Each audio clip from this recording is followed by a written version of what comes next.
एक और नए क्लास में आपका स्वागत है।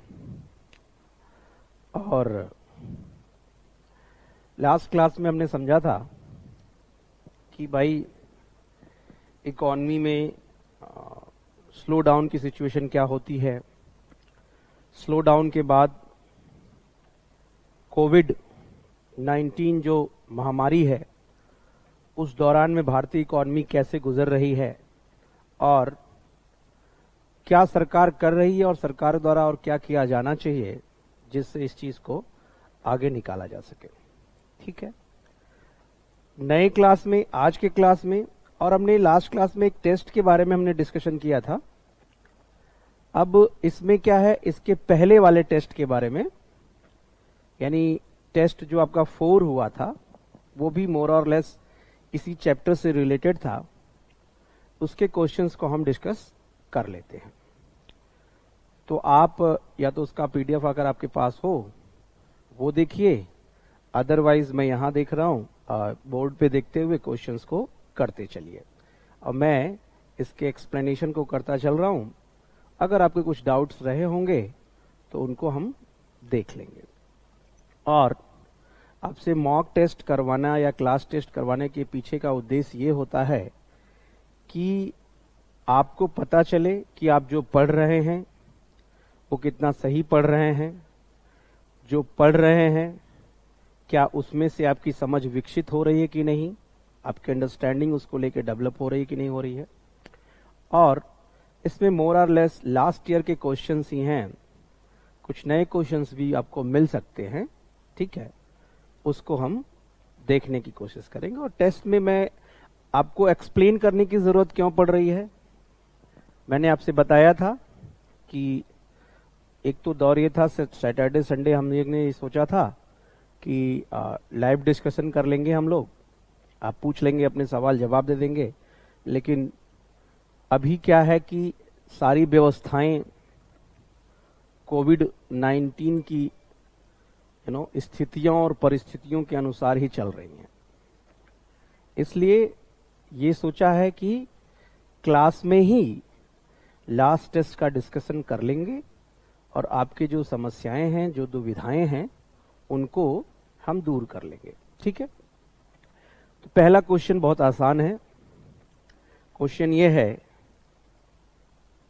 कि सिडबी का मुख्यालय है, तो मैंने आपको बताया था small industries development bank, headquarter of SIDBI located in, इसका ऑप्शन ए होगा Mumbai.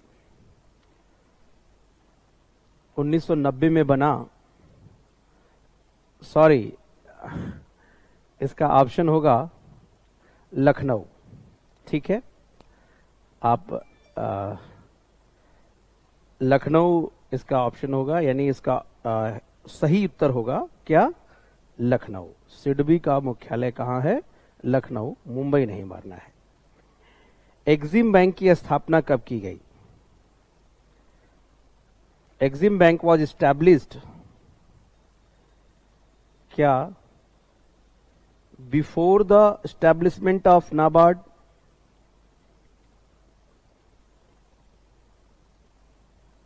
in the same year establishment of NABARD, after the establishment of NABARD, or in the year of establishment of SEBI? तो इसका सही जवाब क्या होगा, बी। और आज ही बताया मैं, नाबार्ड भी बताया और एक्सिम बैंक भी बताया, कल की क्लास में बताया था मैंने कि 1982 में इसकी स्थापना की गई थी। अगला क्वेश्चन है, निम्नलिखित में से किस जगह पर 20 अक्टूबर 1975 को, ये 2 अक्टूबर है, 20 नहीं है, इसको सुधार लीजिएगा। आप कहीं भी अगर लिख रहे हो इस चीज को लेकर के तो मैं अभी बता दूं आपको, 2 अक्टूबर, और टाइपिंग मिस्टेक या एरर हो सकता है। ठीक है, देखिए इंग्लिश में मुझे लगता है सही लिखा है क्या? नहीं, इंग्लिश में भी 20 लिखा हुआ है, कोई दिक्कत नहीं।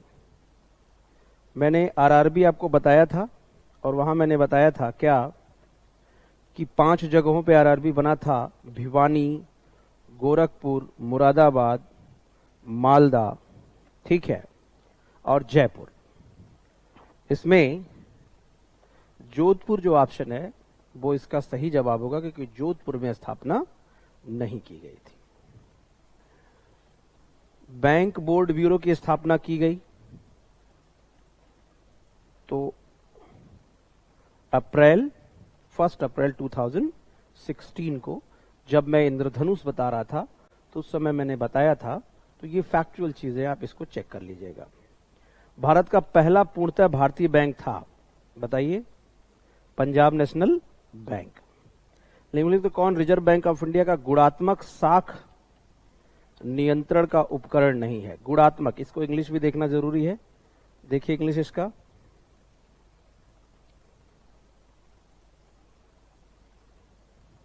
which one of the following is not the qualitative credit control measure of the Reserve Bank of India? Which one of the following is not qualitative? मैंने बताया था क्रेडिट कंट्रोल, अगर आपको याद हो, क्वांटिटेटिव और क्वालिटेटिव। क्वालिटेटिव 3 ही थे, ration of credit, ethical impact या मॉरल शोषण, डायरेक्ट एक्शन बताया था मैंने, और ये ओपन मार्केट ऑपरेशन यानी खुले बाजार की प्रक्रिया मैंने आपसे बताया था क्या क्वांटिटेटिव क्रेडिट कंट्रोल का ये उपकरण था। ठीक है, अब कह रहा it is called liquidity in the market when, बाजार में तरलता कब बढ़ती है? Decreased in the currency flow, excess of currency flow, excess selling of liquid goods in the market, increase in oil prices in the market. B होगा इसका excess of currency flow, flow बढ़ना currency का market के अंदर, मुद्रा का प्रवाह बढ़ना ही क्या कहलाता है? बाजार में तरलता कहलाता है। हिंदी देख लीजिए इसका क्या है, हिंदी है बाजार में तरलता कहलाता है मुद्रा के प्रवाह का कम होना, मुद्रा के प्रवाह का अधिक होना, बाजार में तरल वस्तुओं का अधिक बिकना, बाजार में तेल के दामों का बढ़ना। लिक्विडिटी और तेल के दाम में कंफ्यूज नहीं होना है, ठीक है? यानी 7। नाबार्ड देखो, नाबार्ड है एक क्या? राष्ट्रीय कृषि विकास संस्था, राष्ट्रीय ग्रामीण विकास संस्था, राष्ट्रीय कृषि व ग्रामीण विकास संस्था या राष्ट्रीय वित्तीय संस्था। तो इसका जवाब क्या होगा? सी। आज ही आपसे बात हुई क्या नाबार्ड के बारे में पिछली क्लास में, और हमने डिटेल में नाबार्ड के बारे में बात किया था। तो इसका क्या होगा? सी होगा। भारत में अगला है, मौद्रिक नीतियों का निर्माण कौन करता है? मॉनेटरी पॉलिसी कौन बनाता है? बताओ, सबसे आसान क्वेश्चन आपके सामने। क्या? आरबीआई, भारतीय reserve bank. Question 10,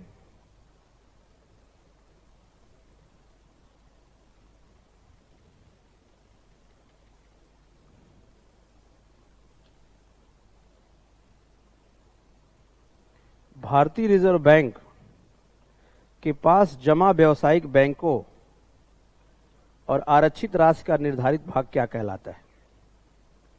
CRR,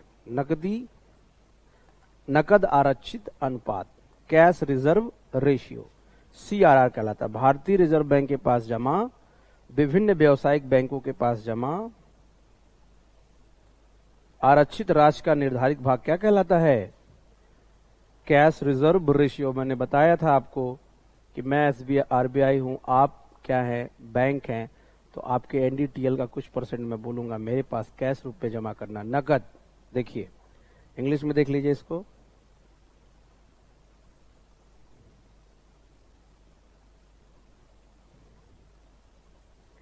The prescribed part of the total deposit and reserve amount of various commercial bank to be deposited with RBI is called cash reserve ratio. मुझे लगता है ये सवाल आप आसान से समझ पाए। Non performing assets in commercial banks means, वाणिज्यिक बैंकों में नॉन परफॉर्मिंग एसेट्स का मतलब होता है bank deposits which have to been invested, capital assets which are not in used, loan on which interest and the principal amount is not collected, low interest loan. Obvious सी बात है, इसका उत्तर क्या होगा? सी, यानी ऐसा पैसा, एनपीए में आपको बता चुका हूं क्या, जिसपे ना तो प्रिंसिपल अमाउंट वापस आके आ रहा है और 3 महीने के अंदर यानी 90 दिनों के अंदर ना ही उसका इंटरेस्ट आता है, तो वो क्या कहलाता है?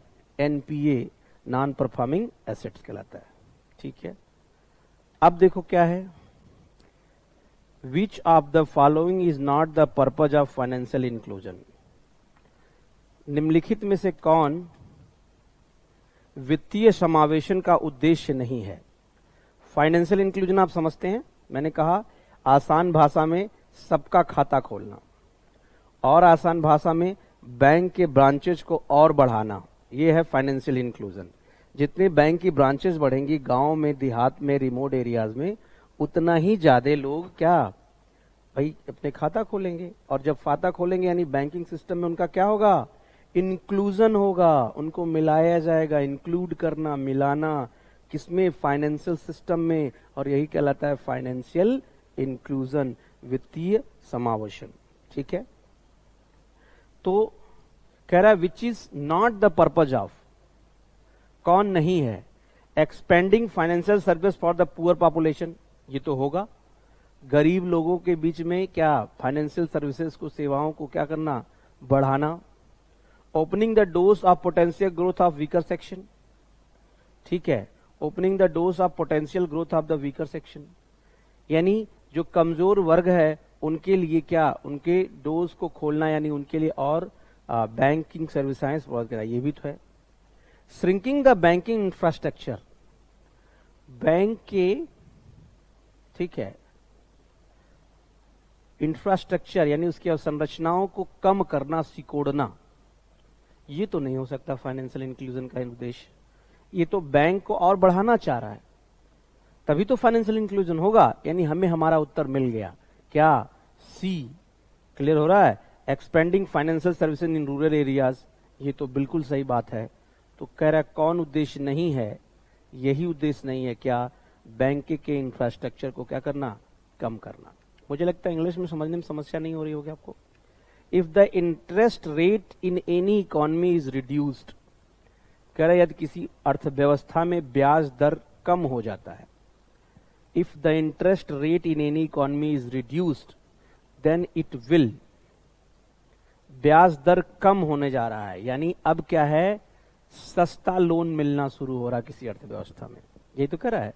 If the interest rate in any economy is reduced, ब्याज की दर किसी अर्थव्यवस्था में कम हो जाती है, then it will decrease the consumption in the economy, यह उपभोग को अर्थव्यवस्था में कम कर देगा? बिल्कुल नहीं। Increase the government tax collection, सोचा जा सकता है इस पे, लेकिन समय एप्रोप्रिएट आंसर निकालना है, यानी सरकार के कर का कलेक्शन बढ़ जाएगा। Increase investment expenditure in the economy, और डी है increase overall saving in the economy. ठीक है, इसका सबसे सटीक जवाब होगा C, increase investment expenditure in the economy, क्योंकि अब लोन सस्ता मिलने लगेगा तो लोग वो पैसा लेकर के सेविंग तो नहीं करेंगे। लोन लेके कोई पैसा घर में नहीं रखता है, क्लियर होगा? लोन लेके कोई गवर्नमेंट को टैक्स भी नहीं देगा, सस्ता लोन मिलेगा। सस्ता लोन मिलेगा तो लोग क्या कहेंगे?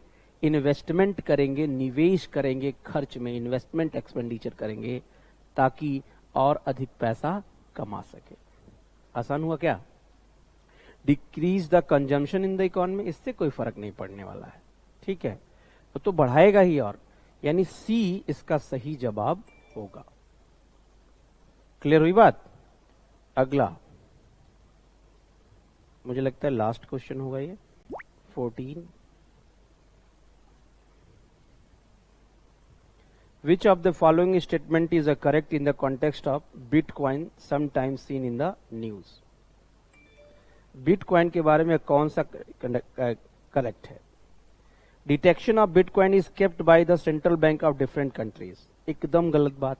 मैंने बिटकॉइन पढ़ाते हुए आपको बताया था, अगर आपको याद होगा, कि सेंट्रल बैंक अपना जिम्मेदारी बिल्कुल नहीं लेता है. किसमें? बिटकॉइन में इन्वेस्टमेंट अगर आप करोगे तो अपने रिस्क पे करोगे. तो पहला कतई नहीं होगा. Any person with the address of bitcoin can send bitcoin or receive it from anyone with the address of bitcoin. ये सही बात है. मैंने कहा पीयर टू पीयर होता है, किसी मीडिएटर की जरूरत नहीं होती बिटकॉइन में ट्रांजेक्शन में, यानी दो तो होगा ही होगा. C, online payment can be made without identifying either side. जरूरत नहीं है उसकी पहचान हो, क्योंकि बिटकॉइन बनाने वाला सतोशी नाकामोटो भी ये अभी तक तय नहीं है वो व्यक्ति है, कंपनी है, क्या है. क्लियर? वो सामने नहीं आया. इसलिए इसका सही जवाब होगा 2 और 3. और 2 और 3 ऑप्शन में दिया हुआ है बी, 2 and 3 ओनली. इसलिए इसका राइट आंसर क्या होगा? बी. मुझे लगता है ये डिस्कशन हो गया. ठीक है. इस क्वेश्चंस का या इस टॉपिक का ये टेस्ट का डिस्कशन हो गया और आपको मुझे लगता है डाउट्स क्लियर हो गए होंगे इस टॉपिक के. ठीक है. चलिए अब थोड़ा आगे बढ़ते हैं और इस चीज को देखते हैं. टेस्ट की डिस्कशन के बाद अब कुछ चीजें ऐसी हैं जो करंट बेस्ड हैं.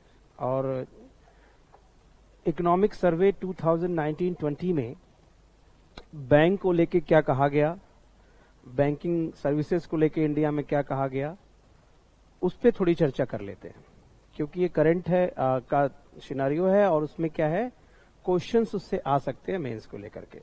क्यों इंपॉर्टेंट है इसको समझिए. अगर इकोनॉमिक सर्वे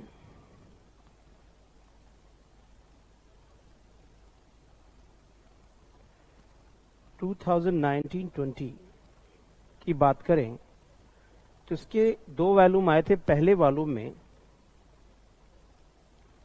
वॉल्यूम फर्स्ट में, और उसके चैप्टर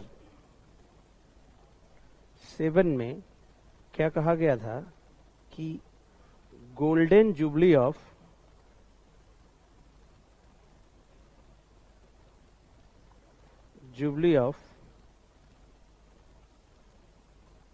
नेशनलाइजेशन ऑफ बैंक्स, या ऐसे कहे कॉमर्शियल बैंक्स. तो कब हुआ था नेशनलाइजेशन कॉमर्शियल बैंक्स का? तो नेशनलाइजेशन कब हुआ था कॉमर्शियल बैंक्स का? तो 1969. और उसके बाद से 50 इयर्स, यानी क्या 2019 तक आएगा. ठीक है. तो थोड़ा सा बात करेंगे कि क्यों इंपॉर्टेंट है, कैसे डिस्कशन किया गया था कि नेशनलाइजेशन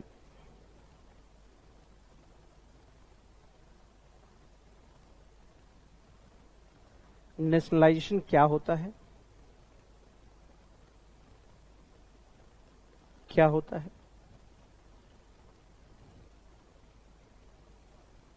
क्यों नेशनलाइजेशन आया और इसके बेनिफिट्स क्या थे, नेशनलाइजेशन के लाभ क्या थे. और फिर हम बात करेंगे क्या कि क्या ये सही कदम था, was it A right move.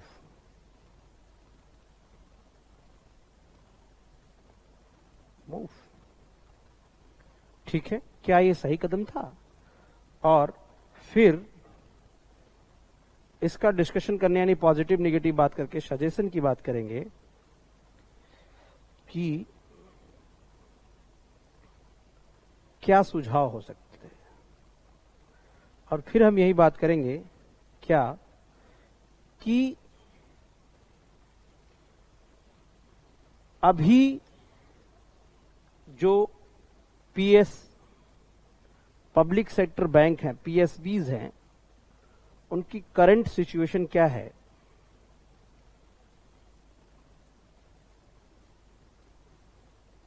और ये कैसे काम कर रहे हैं, और अगर ये भारत में बैंकिंग सिस्टम का बैड परफॉर्मेंस क्यों हो रहा है,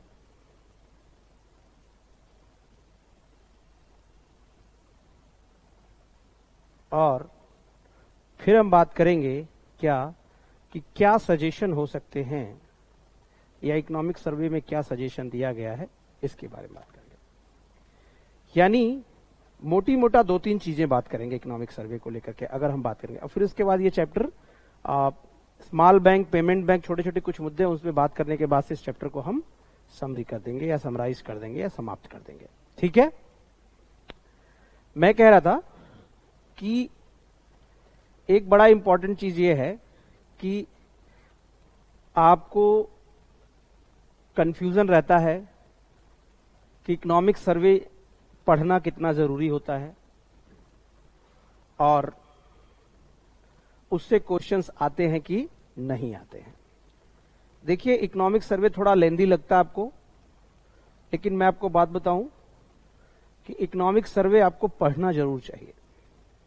ठीक है, अब आपके मन में सवाल ये हो सकता है कि सर इतनी मोटी मोटी बुकें होती है, 2 वॉल्यूम भी होता है, इसको कैसे खत्म किया जाए या इनको कैसे पढ़ा जाए। ठीक है, तो इकोनॉमिक सर्वे बच्चे पढ़िए तब जब आप इकोनॉमिक्स की क्लास पूरी कर लिए हो।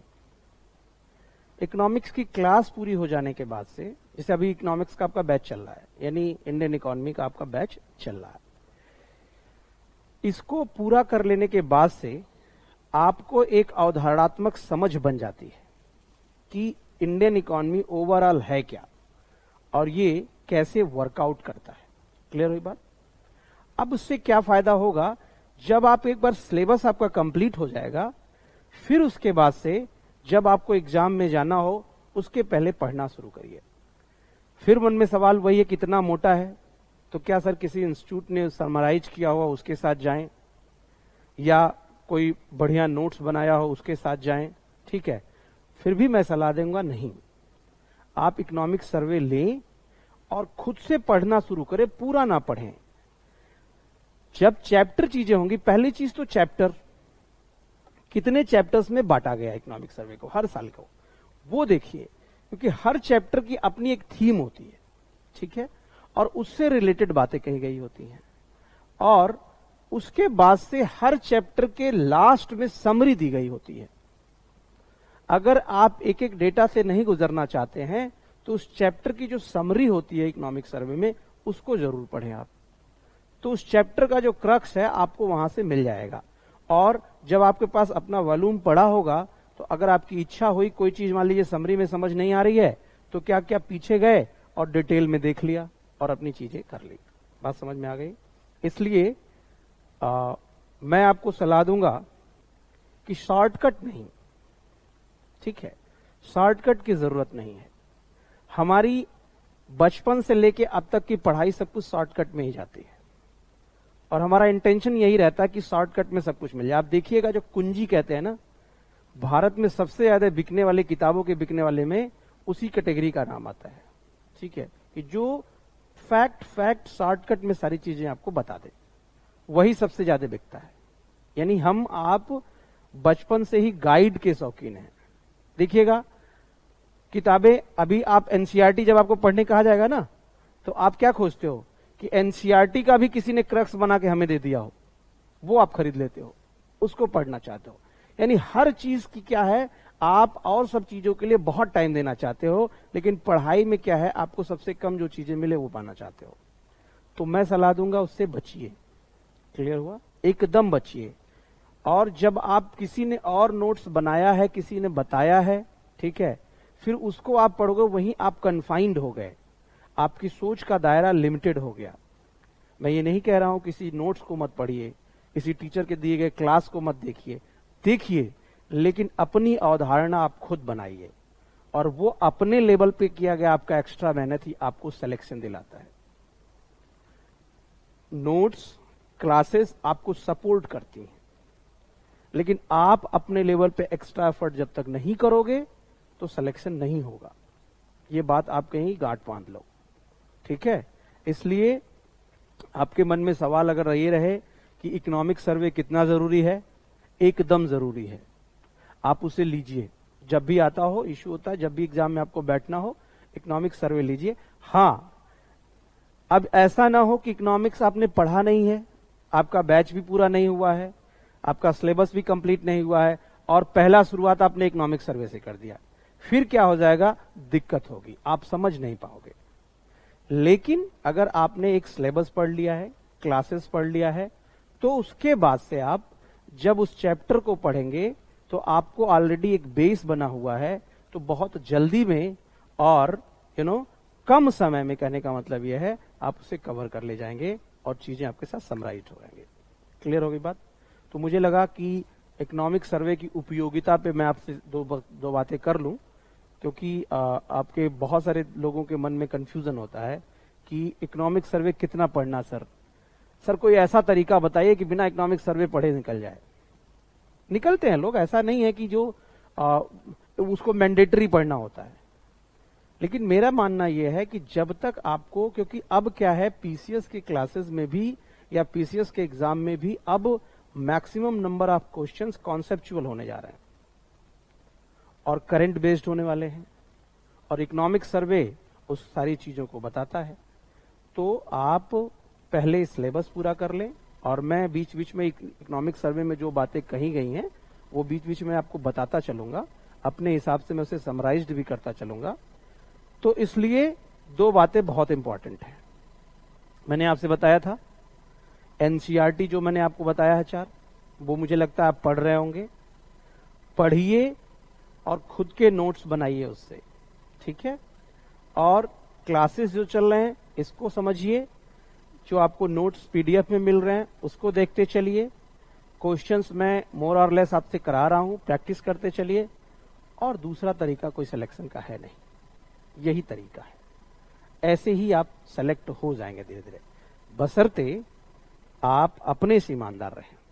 आगे बढ़ें तो मैं कहना चाह रहा था इकोनॉमिक सर्वे में नेशनलाइजेशन को लेके क्या कहा गया है वो मैं आपसे बताना चाह रहा था, ठीक है।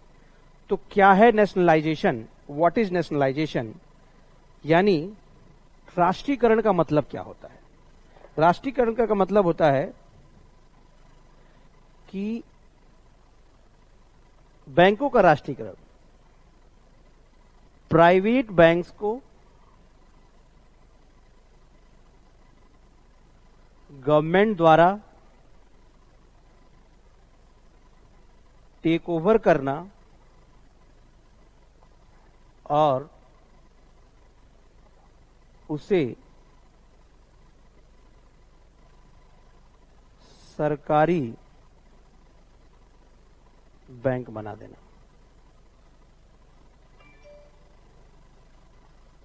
अब इसका टेक्निकल क्या परिभाषा हो सकता है, यानी ऑब्वियस सी बात है, नेशनलाइजेशन कोई आपसे पूछ ले तो प्राइवेट बैंक है, कॉमर्शियल बैंक है, प्राइवेट लोगों द्वारा संचालित हो रहा है।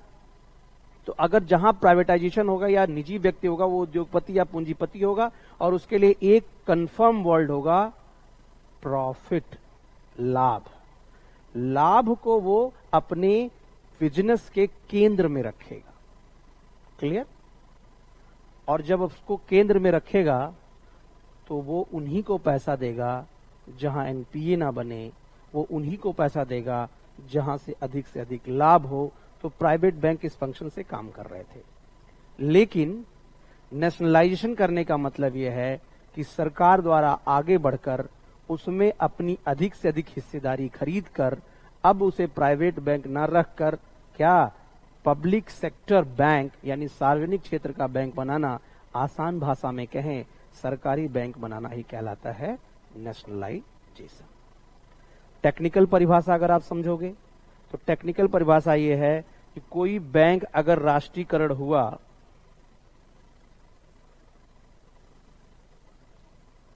तो भैया गवर्नमेंट का शेयर 51% से अधिक ही होगा,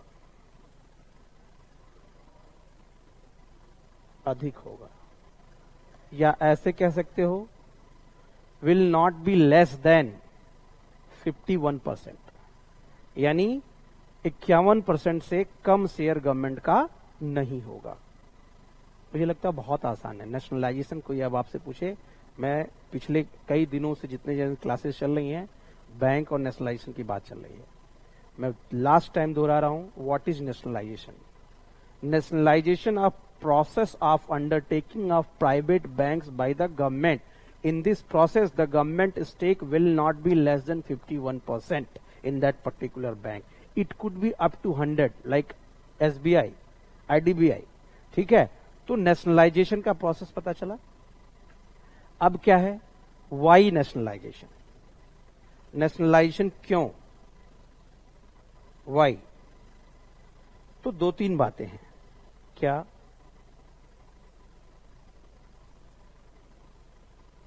socialistic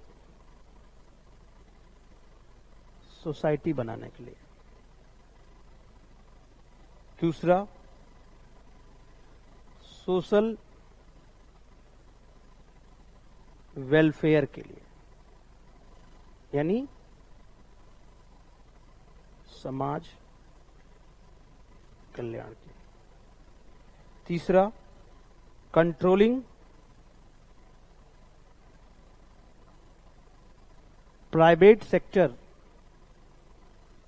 monopoly in the market. चौथा, फाइनेंशियल इंक्लूजन के लिए, वित्तीय समावेशन के लिए। ठीक है, फाइनेंशियल इंक्लूजन के लिए, वित्तीय समावेशन के लिए ये चीजें होती हैं। अच्छा, और भी कई कारण हो सकते हैं। तो क्यों नेशनलाइजेशन किया गया, थोड़ा इसका ऐतिहासिक पक्ष थोड़ा सा देखते हैं। ठीक है, नेशनलाइजेशन क्यों किया गया इसका थोड़ा सा देखिए। 1969 में मैंने बताया था आपको, देश के 14 बड़े बैंकों का राष्ट्रीयकरण किया गया। क्लियर हुआ? अब देखिए 1969 का सिचुएशन देखिए। प्रधानमंत्री कौन है उस समय? याद करिए, अगर 5 ईयर प्लान आपको पता हो। प्रधानमंत्री श्रीमती इंदिरा गांधी। ठीक है, इंदिरा गांधी जब प्रधानमंत्री हैं तो राजनीतिक परिदृश्य ऐसा था कि देश की मोर और लेस इकोनॉमी एग्रीकल्चर पर डिपेंडेंट थी। सर्विस सेक्टर को बढ़ावा दिया जाना था और गरीबी अपने चरम पर थी। गरीबी को दूर करने के लिए और आगे चलकर इसी सरकार ने गरीबी हटाओ, रिमूविंग पॉवर्टी का नारा भी दिया। तो गरीबी कैसे दूर होगी इसके बारे में सोचने की जरूरत है। और गरीबी दूर करने के लिए 2-3 चीजें, बड़े बेसिक बातें जो सरकार को उस समय समझ में आई, वो ये था कि लोगों के अंदर बचत करने की प्रवृत्ति को प्रोत्साहन दिया जाए, यानी to promote the attitude of savings to the people. और दूसरी चीज क्या है? To provide easy loans to the farmers. To provide easy loan to the farmers. क्यों? बिकॉज मोर और less the whole economy was dependent on what? Agriculture. So agriculture अच्छे ढंग से हो सके, इसके लिए किसानों को मदद करना बहुत जरूरी था। ये बात समझ रहे हैं आप? अब किसान उस समय अपना काम कैसे करता था, ठीक है, वो चीजें समझिए। उस समय किसान कृषि कार्य करने के लिए अनऑर्गेनाइज्ड सेक्टर लैंडिंग करता था।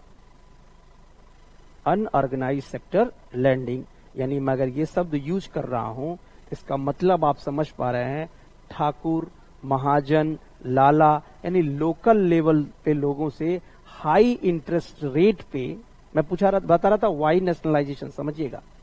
हाई इंटरेस्ट रेट पे, मान लीजिए किसान है, 70 के दशक में है ये। अब कैसी सिचुएशन है, बैंक जो भी हैं प्राइवेट बैंक हैं और वो बड़े बड़े शहरों में स्थापित हैं, ग्रामीण पे नहीं है, यानी ग्रामीण क्षेत्र में बैंक नहीं है। किसान गांव में रह रहा है, मोर आर लेस, ठीक है, क्या सारी अर्थव्यवस्था एग्रीकल्चर पे डिपेंडेंट है। सरकार चाह रही है एग्रीकल्चर को बढ़ावा दिया जाए, यानी इकोनॉमी को बढ़ावा दिया जाए, क्योंकि ऐसा व्यवस्था था नहीं कि मैन्युफैक्चरिंग यूनिट्स का तुरंत एस्टेब्लिशमेंट हो सके। तो हमारे पास चारा क्या था, चांसेस क्या था, एग्रीकल्चर सेक्टर। लेकिन एग्रीकल्चर सेक्टर को बढ़ावा तभी मिल पाएगा जब उस किसान को क्या आसान लोन मिले या गवर्नमेंट मदद करे। और किसान को आसान लोन कैसे मिल सकता है, जब सरकार गांव की तरफ भी ब्रांचेज खोलेगी। और इसके लिए सरकार को पहले क्या करना था, इस प्राइवेट सेक्टर बैंकिंग को अपने अंडर में लेना था, तभी वो चीजें आगे जा सकती थी। तो क्यों ऐसा विचार आया नेशनलाइजेशन का, आप समझ पा रहे हैं क्यों? क्योंकि किसानों को सस्ते दाम पे या सस्ते कर्ज मिल पाए या उनको इंस्टीट्यूशनल। क्यों ऐसा हुआ? क्योंकि अनऑर्गेनाइज सेक्टर लैंडिंग बहुत ही क्या क्रूएल सिस्टम था। किसान आत्महत्या करने के लिए मजबूर हो जाता था। हालांकि आज भी मोरालेस स्थितियां ऐसी बनी हुई हैं। और आपको इसको और थोड़ा वाइड रेंज में समझना, देखिए 1970 के दशक की फिल्में या उसके बाद की फिल्मों को देखिए। समाज तब ऐसा था, वैसे ही प्रभावित होकर फिल्में बनती थी। आप देखिएगा उस समय फिल्मों का पैटर्न क्या था।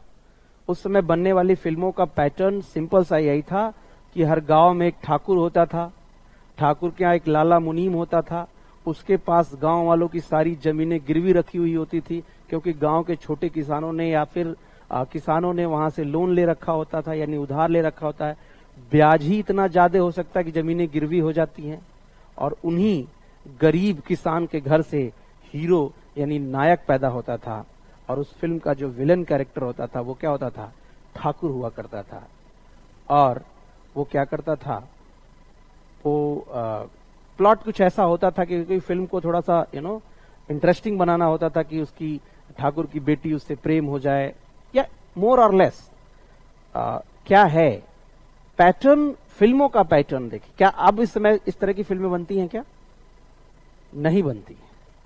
लेकिन उस समय ऐसी फिल्में बनती थी क्योंकि सोसाइटी वैसा था और फिल्में सोसाइटी से मिल के बनती हैं।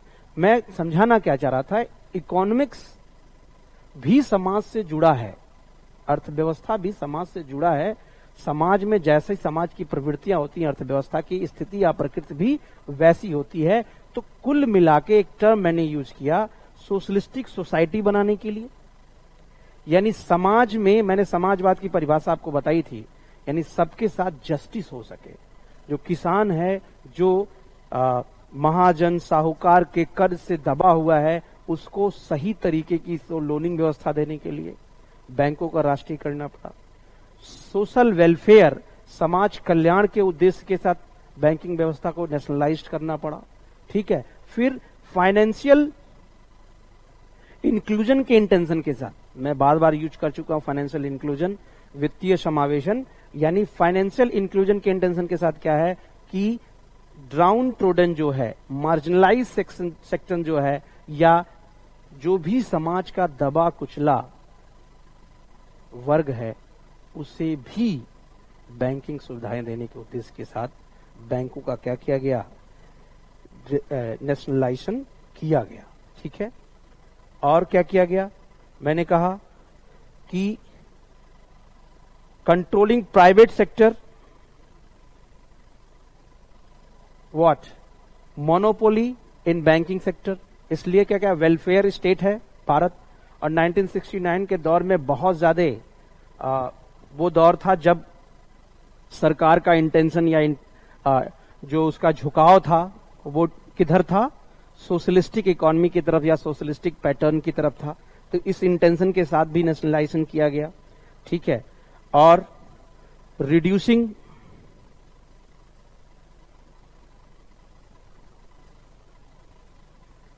रीजनल इम्बैलेंस,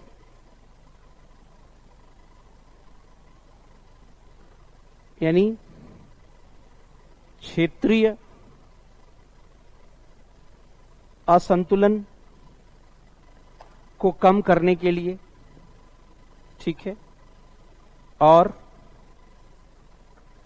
क्या कह सकते हैं, to enrich priority sector lending, priority sector lending को बढ़ावा देने के लिए भी क्या नेशनलाइजेशन की शुरुआत की गई, ठीक है, और मैंने कहा सेविंग रेट्स को बढ़ाने के लिए, इनरिच करने के लिए भी नेशनलाइजेशन किया गया बैंकों का। क्लियर हुई बात? राष्ट्रीयकरण का उद्देश्य ये हो सकता है, 6-7 पॉइंट में आप यह बता सकते हैं क्यों किया गया नेशनलाइजेशन, ठीक है। अब इसके बेनिफिट्स क्या हुए?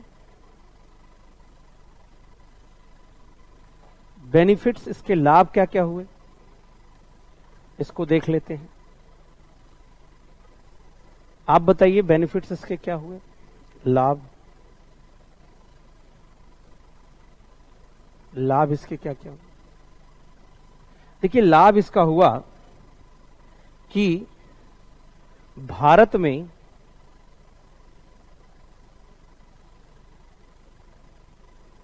बैंकिंग व्यवस्था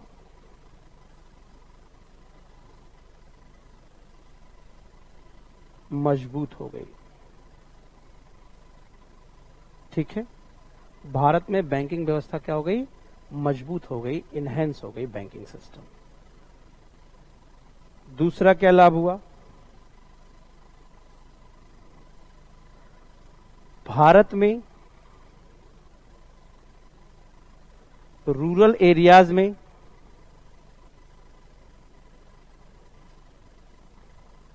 बैंक के ब्रांचेस खुलने लगे। तीसरा क्या हुआ? ऑर्गेनाइज्ड लैंडिंग, यानी ऑर्गेनाइज्ड लैंडिंग को क्या कहेंगे हिंदी में? आप इसे कह सकते हैं व्यवस्थित तरीके से उधार व्यवस्था का शुभारंभ हो गया और अब लोगों का पैसा बैंक में आने लगा, लोगों का पैसा बैंक में आने लगा, ठीक है। अब इससे क्या हो गया? इससे कैपिटल जनरेशन होने लगा। किसके द्वारा? बैंक्स के द्वारा। इसका फायदा क्या हुआ? इसका फायदा यह हो गया, जब कैपिटल जनरेशन बैंक के पास होने लगा तो बैंक इन्वेस्टमेंट के लिए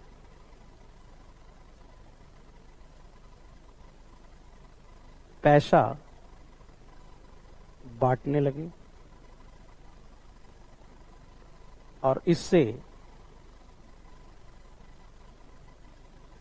इकॉनमी में निवेश होना शुरू हो गया, इकॉनमी में निवेश होना शुरू हो गया, ठीक है। और इसके फायदे क्या हुए? और इसके फायदे होंगे कि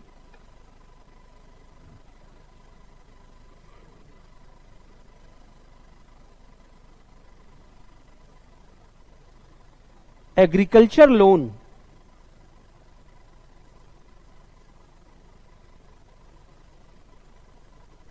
एग्रीकल्चर लोन बहुत तेजी से बढ़ा। कब? 1969 से 80s के बीच में, फ्रॉम 1969 टू 80s में कृषि ऋण बहुत तेजी से बढ़ने लगा। लेकिन गांव में, रूरल एरियाज में ना तो बैंक जाना चाहते थे या बैंकिंग सिस्टम के लोग काम करना चाहते हैं। और आपको अगर विश्वास ना हो तो जिस गांव से आप आते हैं, आप उस गांव में जो आपके पास अभी भी जो नजदीकी क्षेत्र का बैंक है, आप जाके देखिए जो सीधे लोग हैं, गांव के लोग हैं, उनके साथ कैसा व्यवहार किया जाता है और कैसे बातें करते हैं। कौन? उस बैंक के कर्मचारी। ये बहुत बड़ा मुद्दा है आज बैंकिंग सिस्टम का। और वहीं जो बहुत अच्छे शहरों में, वहां बहुत अच्छे कस्टमर्स आते हैं, मेंटेन कस्टमर आते हैं, उनके साथ वो कैसे पेश आते हैं, बहुत डिफरेंस देखने को मिल सकता है। इसलिए बैंक में काम करने वाला व्यक्ति रूरल एरियाज में पोस्टिंग अपनी नहीं चाहता है। ठीक वैसे ही मेडिकल प्रोफेशन में लोग ये चाहते हैं कि हॉस्पिटल्स की तो अभी तो रेटिंग्स है, 5 स्टार हॉस्पिटल, 3 स्टार हॉस्पिटल्स, वो ऐसे मरीज चाहते हैं जो बिल्कुल अच्छे तरीके से डेंट पेंट हो और बहुत वेल ऑफ हो और वाकई चीजें उनके साथ करें, उनकी बीमारी भी उसी तरीके की हो। गांव में डॉक्टर नहीं जाना चाहता। इसी समस्या को देखते हुए इंडियन मेडिकल एसोसिएशन ने कहा कि एमबीबीएस की डिग्री किसी भी डॉक्टर की तभी मान्य हो पाएगी जब वह 1 साल कम से कम गांव में यानी रूरल एरियाज में अपनी सर्विसेज देगा। ये कहना पड़ा क्योंकि कोई नहीं जाना चाहता है। हालांकि इस लॉकडाउन ने सबको अपने गांव की तरफ मोड़ दिया और लोगों को ये लगने लगा कि गांव ही सबसे बढ़िया है। ठीक है, हर चीज को लेकर के सब लोग जितने माइग्रेंट थे वो अपने यहां लौटने आए, जो भी शहर में जहां रहता था, तब जिसको मौका मिला वो अपने गांव की तरफ लौट गया। खैर, क्या थोड़ा सा समझ विकसित हो रहा है आपको? क्या बेनिफिट हुआ नेशनलाइजेशन का? ठीक है, अब सवाल क्या है, मेंस में क्वेश्चन क्या पूछ सकता है आपसे,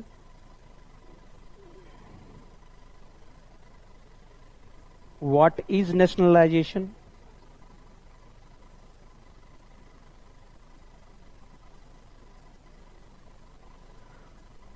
Do you think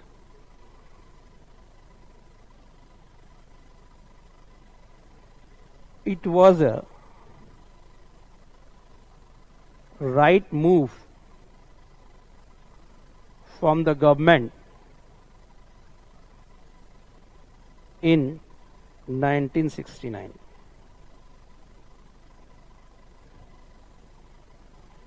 राष्ट्रीयकरण किसे कहते हैं?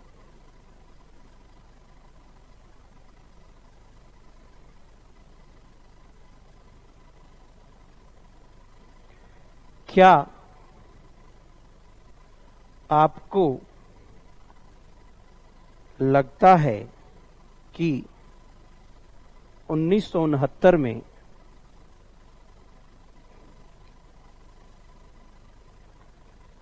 सरकार द्वारा उठाया गया यह एक सही कदम था? तो अभी हमने इस पार्ट को समझ लिया, नेशनलाइजेशन को। ठीक है, नेशनलाइजेशन के इस पार्ट को समझ लिया हमने। ठीक है, अच्छा, मुझे लगता है कि अभी हम नेशनलाइजेशन पढ़ रहे थे, इस क्वेश्चंस को सॉल्व भी कर रहे हैं, तो थोड़ा सा मुझे लगता है मैं आपसे बात करूं कि मेंस का जब क्वेश्चंस आप कर रहे हो या आप लोग कुछ क्वेश्चंस लिख भी रहे होंगे, क्या अप्रोच होनी चाहिए? क्या आप चाहते हैं मैं बात करूं? अभी तो मैं आपका रिस्पॉन्ड भी नहीं ले पा रहा हूं, लेकिन मैं मान के चल रहा हूं आप ये जानना चाहते हैं कि मेंस के किसी क्वेश्चंस को कैसे टैकल करें या क्या तरीका होता है, छोटा छोटा स्टेप क्या होता है, जानना चाहेंगे? बात करें या फिर उसके बाद से इस पे करेंगे? तो एक काम करते हैं, पहले ना इसका ये नेशनलाइजेशन वाला ये जो टॉपिक है इसको खत्म कर लेते हैं। अभी थोड़ा सा और बचा हुआ है, ये राइट मूव था कि नहीं मूव था। उसके बाद से अगले 5 मिनट में आपसे बात कर लूंगा कि मेंस के क्वेश्चंस को कैसे डील करना है आपको। ठीक है, और बड़ा सिंपल सा तरीका है, यानी क्या आप अप्रोच अपनाएं मेंस के क्वेश्चन लिखते समय ताकि आपको अच्छा नंबर मिल पाए। समझ रहे हैं? तो पहले इसको देख लेते, क्या ये सही कदम था कि नहीं था। ठीक है, आप बताइए अपने हिसाब से, थोड़ा सोचिए कि गवर्नमेंट द्वारा राष्ट्रीयकरण करना क्या ये सही कदम था या गलत कदम था। जब कभी भी आपको ऐसी दुविधा दी जाए या आपको एक चुनना हो, ठीक है, तो देखिए यूपीएससी की प्रिपरेशन करने वाले बच्चों के लिए या ब्यूरोक्रेट्स के लिए अभी से आपको वो एटीट्यूड मेंटेन करना पड़ेगा। वो ये होगा कि मध्यम मार्ग, किसी की तरफ बहुत ज्यादा झुकाव नहीं होना चाहिए, और ये चीज आपके राइटिंग में भी दिखना चाहिए, आपके वर्क ऑफ एक्शन में भी दिखना चाहिए, आपकी बातचीत में भी दिखना चाहिए।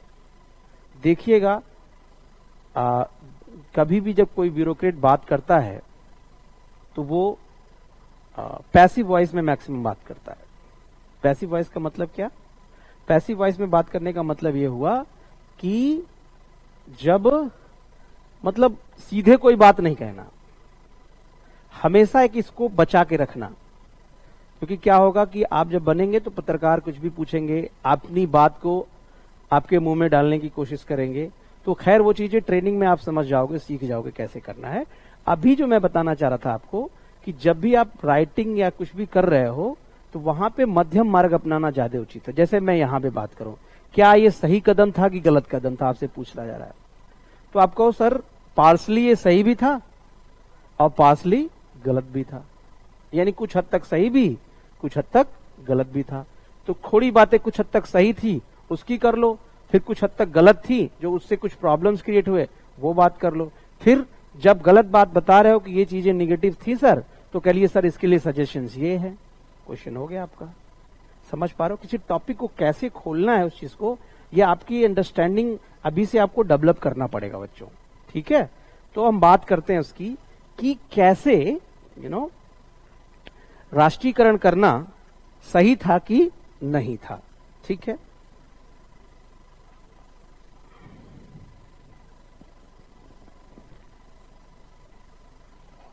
ठीक है, अब देखिए क्या हुआ।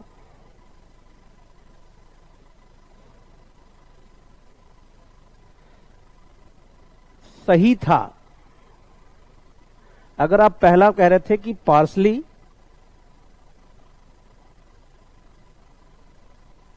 राइट,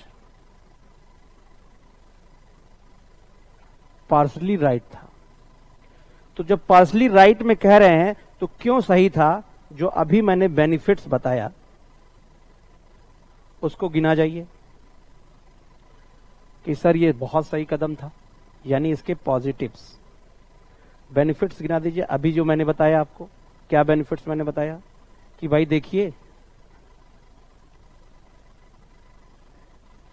बैंकिंग व्यवस्था मजबूत हो गई, भारत में रूरल एरियाज में बैंक ब्रांचेस खुलने लगे, ऑर्गेनाइज सेक्टर लेंडिंग हो गया, व्यवस्थित उधार व्यवस्था हो गया, लोगों के पास पैसा आने लगा, इन्वेस्टमेंट होने लगा, एग्रीकल्चर लोन बहुत तेजी से बढ़ा। These where the good things. समझ में आ रहा क्या कि पार्सली सही था, बेनिफिट्स आप बता दीजिए। अब पार्सली सही नहीं था, रॉन्ग क्यों था, यानी नेगेटिव समझो। ठीक है, तो निगेटिव्स में पहली चीज तो ये था कि अब बैंक सिस्टम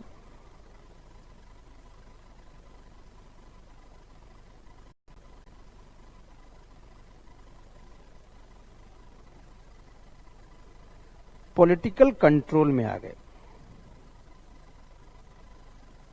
पॉलिटिकल कंट्रोल, अब जिस व्यवस्था में पॉलिटिक्स का कंट्रोल आ जाता है तो अब उसके जब पॉलिटिकल कंट्रोल होने से उसके रूल, रेगुलेशन, डिसीजंस, ये सब कुछ वोट बैंक, चेयर पॉलिटिक्स, यानी कुर्सी चाहिए, ठीक है, या गवर्नमेंट को ध्यान में रखकर किया जाता है।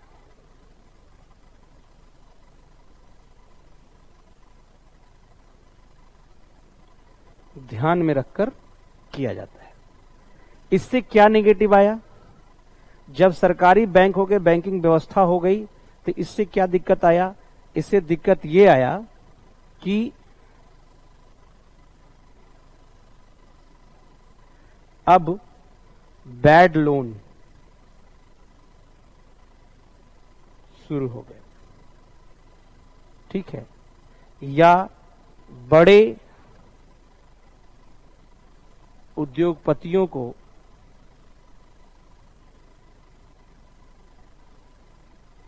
आसानी से लोन दिया जाने लगा और एनपीए बनने की स्थिति में उनको माफ भी किया जाने लगा, वेव ऑफ, इनकी चीजें हो गई। दूसरी चीज क्या है पॉलिटिकल होने से? किसान या बड़े मात्रा में लोग केसीसी के तहत लोन लेकर एनपीए बनाने लगे और सरकार पॉलिटिक्स या इलेक्शन को ध्यान में रखकर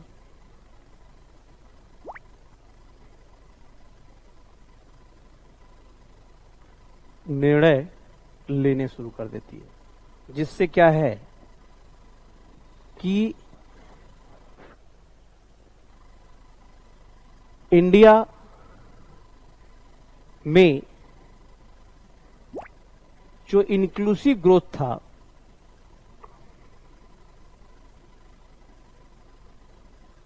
का कॉन्सेप्ट जो है प्रभावित होने लगा। क्योंकि मैं बताऊं, अगर किसानों का भी कर्ज माफ हो रहा है, ठीक है, तो बैंकों से लोन कौन से किसान लेते हैं? वे किसान लोन लेते हैं जो बड़े किसान हैं। क्योंकि इतना लोन बांटने के बाद भी आज भी किसानों की आत्महत्या की समस्या बनी हुई है। क्यों बनी हुई है आप समझिए। क्योंकि दरअसल बैंक से लोन वही किसान लेता है जो बड़ा किसान है, जो पढ़ा लिखा है, जो समझदार है, जिसके बैंक मैनेजर के साथ अच्छे अप्रोचेज हैं, जो ब्रांचेस को विजिट कर पाता है, जो मैनेजरों को कुछ पैसे दे सकता है, यानी करप्शन में लिप्त हो सकता है। जो बिल्कुल मार्जिनलाइज्ड किसान है, छोटा किसान है, वो पढ़ा लिखा भी नहीं है, वो किसी बिचौलिए के माध्यम से कभी बैंक पे जाता है, उसके साथ अच्छी ट्रीटमेंट भी नहीं होती है। अगर वो उसका हिस्सा ना देने को तैयार हो तो वो क्या होता है, वो दरअसल अनऑर्गेनाइज सेक्टर लेंडिंग की तरफ से आ जाता है और जिससे वो क्या कर्ज के जाल में फंस जाता है और फाइनली वो आत्महत्या की तरफ रुख लेता है। तो जो इंक्लूसिव ग्रोथ का कॉन्सेप्ट, मैंने कहा इंक्लूसिव ग्रोथ का मतलब क्या है? सबका साथ सबका विकास। सरकार जब किसानों की कर्ज माफी की भी बात करती है तो दरअसल उन किसानों का कर्ज माफ होता है जो बड़े किसान हैं। जो छोटे किसान हैं उनका कर्ज तो माफ हो ही नहीं पाता, क्योंकि वो कर्ज बैंक से लेते ही नहीं है, वो कर्ज लेते हैं लोकल लेवल लोगों से। तो इससे क्या हो जाता है, यही कारण है, आपसे इंटरव्यू में कभी भी पूछ सकता है कि ये बताओ सरकार इतनी सारी योजनाएं बना रही हैं, इतने आसान तरीके से लोन दिए जा रहे हैं, बैंक के इतने ब्रांचेस सब जगह खुल चुके हैं, लेकिन फिर भी किसानों की आत्महत्या की दर कम नहीं हो रही है। अधिक से अधिक किसान आत्महत्या क्यों कर रहे हैं? तो उसका रीजन यही है कि जब कर्ज माफी भी होती है तो क्या होता है, बड़े किसानों का कर्ज माफ होता है, छोटे किसान बेचारे उसी स्थिति में पड़े रह जाते हैं, उसी स्थिति में रह जाते हैं और वो कर्ज के जाल में फंस के आत्महत्या की तरफ प्रेरित हो जाते हैं। क्लियर हुआ?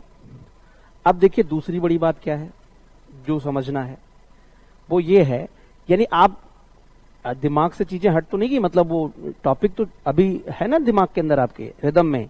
मैंने कहा क्वेश्चन दिमाग में रखिए, कैसे रिदम काम कर रहा है उस चीज को लेकर के, वो यानी नेगेटिव्स आपको बतानी है कि नेशनलाइजेशन के कारण क्या हुआ, गवर्नमेंट का क्या इंटरफेरेंस तो आया, गवर्नमेंट ने अपने टेकिंग्स में तो लिया, अंडरटेकिंग्स में उसको तो लिया, लेकिन इसके पॉलिटिकल अप्रोचेस ज्यादा दिखने लगे।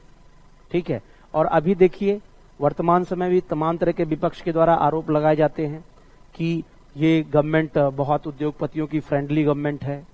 अडानी हुए, अंबानी हुए, या और भी बहुत से नाम लिए जाते हैं। इस चीज को लेकर के बात की जाती है कि उनको प्रो बिजनेस गवर्नमेंट है या उनको ज्यादा चीजें करती हैं, बैंकों से आसानी से लोन मिलते हैं, या फिर बहुत से ऐसे फ्रॉड के केसेस आए, जैसे विजय माल्या का केस हुआ, नीरव मोदी का केस हुआ। हालांकि इस चीज को कोई बहुत तथ्य नहीं है, तर्क नहीं है, लेकिन बताना क्या है कि आपको हालांकि इससे बचना है, लेकिन क्या है कि कुछ केसेस का आप उद्धरण कर सकते हैं जो सच में एक समस्या है कि पॉलिटिकल प्रेशर तो रहता है। ठीक है, दूसरी चीज क्या है, अभी एक बहुत मैं ताजा उदाहरण आपसे बताऊं कि अभी 4-5 महीने पहले लॉकडाउन के समस्या से पहले आरबीआई से सरकार ने 1,76,000 करोड़ रुपए लिए उधार, और उसको इकोनॉमी में इन्वेस्ट करना था, और इसी विवादों के चलते या इसी उधार को देने से मना करने के कारण उर्जित पटेल को अपने पद से इस्तीफा देना पड़ा था, जो आरबीआई के चीफ थे। हालांकि उन्होंने व्यक्तिगत कारण बताया, लेकिन ये बहुत एक मुद्दा तो ये था ही। फिर शक्तिकांत दास साहब आए, उन्होंने इस चीज को तुरंत सैंक्शन कर दिया। गवर्नमेंट के अपने पक्ष थे इस चीज के लेकर के कि मुझे करना है, कैसे नहीं करना है, लेकिन अर्थव्यवस्था में जो अर्थशास्त्री हैं या अर्थव्यवस्था को जानने वाले लोग हैं, उन्होंने इसे बड़ा राइट मूव नहीं बताया। हालांकि उसके बाद जब कोरोना महामारी की स्थिति आ गई, तो ऐसे में क्या है, अब कोई ऑप्शन बचा ही नहीं कि गवर्नमेंट के द्वारा या फिर आरबीआई के द्वारा स्टिमुलस पैकेज को ना जारी करना, वो पैसा तो निकालना ही पड़ा। लेकिन नॉर्मल सिचुएशन में अर्थव्यवस्था में घर में रखा हुआ, ऐसे समझ लो कि आरबीआई के पास जो रखा हुआ पैसा है, मैं बात कर रहा हूं पॉलिटिकल प्रेशर्स के कारण, पॉलिटिकल इंटरफेरेंस के कारण बैंकिंग सिस्टम में क्या समस्याएं आएगी, मैं उसकी बात कर रहा था। और मैं एक करंट आपको ताजा उदाहरण बता रहा था, ठीक है, कि सरकार द्वारा आरबीआई से अधिक पैसा लेना, या उद्योगपतियों को चीजें उनको अच्छे से आसानी से लोन मिल जाना, या उनके लोन का वेव ऑफ हो जाना, या इस तरह की चीजें हैं। तो ये भी एक मुद्दा है जो नेगेटिव्स में गिनाया जा सकता है। ठीक है, आगे अब क्या है कि नेशनलाइजेशन के बाद दो तरह के बैंक हो गए, एक तो प्राइवेट और पीएसयू, पब्लिक सेक्टर बैंक्स, ऐसे कह लो प्राइवेट और सरकारी। मैं दूसरी बात बता रहा हूं, ठीक है, प्राइवेट और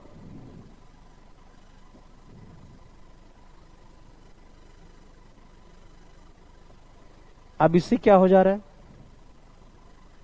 इससे दोनों में क्या है, एक अनहेल्दी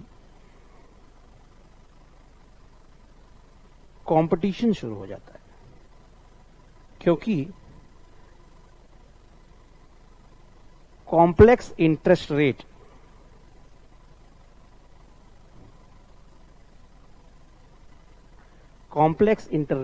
रेट की शुरुआत हो जाती है। यानी प्राइवेट बैंक कुछ और रखने की बात करता है, सरकारी बैंक कुछ और रखने की बात करता है। इसको गवर्नमेंट का क्या होता है, एक तरीके से सपोर्ट होता है, ये अपने हिसाब से काम करता है। तो ये सिचुएशन भी क्या होता है, बड़ा अच्छा सिचुएशन बैंक और बैंकिंग सर्विसेज के लिए नहीं माना जाता है। ठीक है, और अलग अलग रूल्स होते हैं, इसको क्या कहते हैं, नियम अलग होते हैं। इस बैंक के लिए अलग नियम होते हैं, सरकारी बैंक के लिए अलग रूल्स होते हैं सरकार के द्वारा या आरबीआई के द्वारा, जिसके कारण भी क्या होता है, एक अनहेल्दी कंपटीशन शुरू हो जाता है। तो ये भी एक नेगेटिव आप गिना सकते हो कि ये बहुत अच्छा मूव नहीं था। तीसरी चीज क्या है,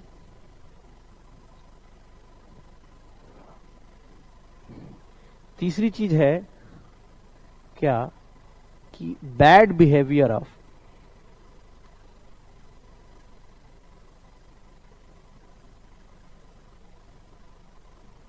अभी जो मैंने बताया, क्या public sector banks employ to the normal customer,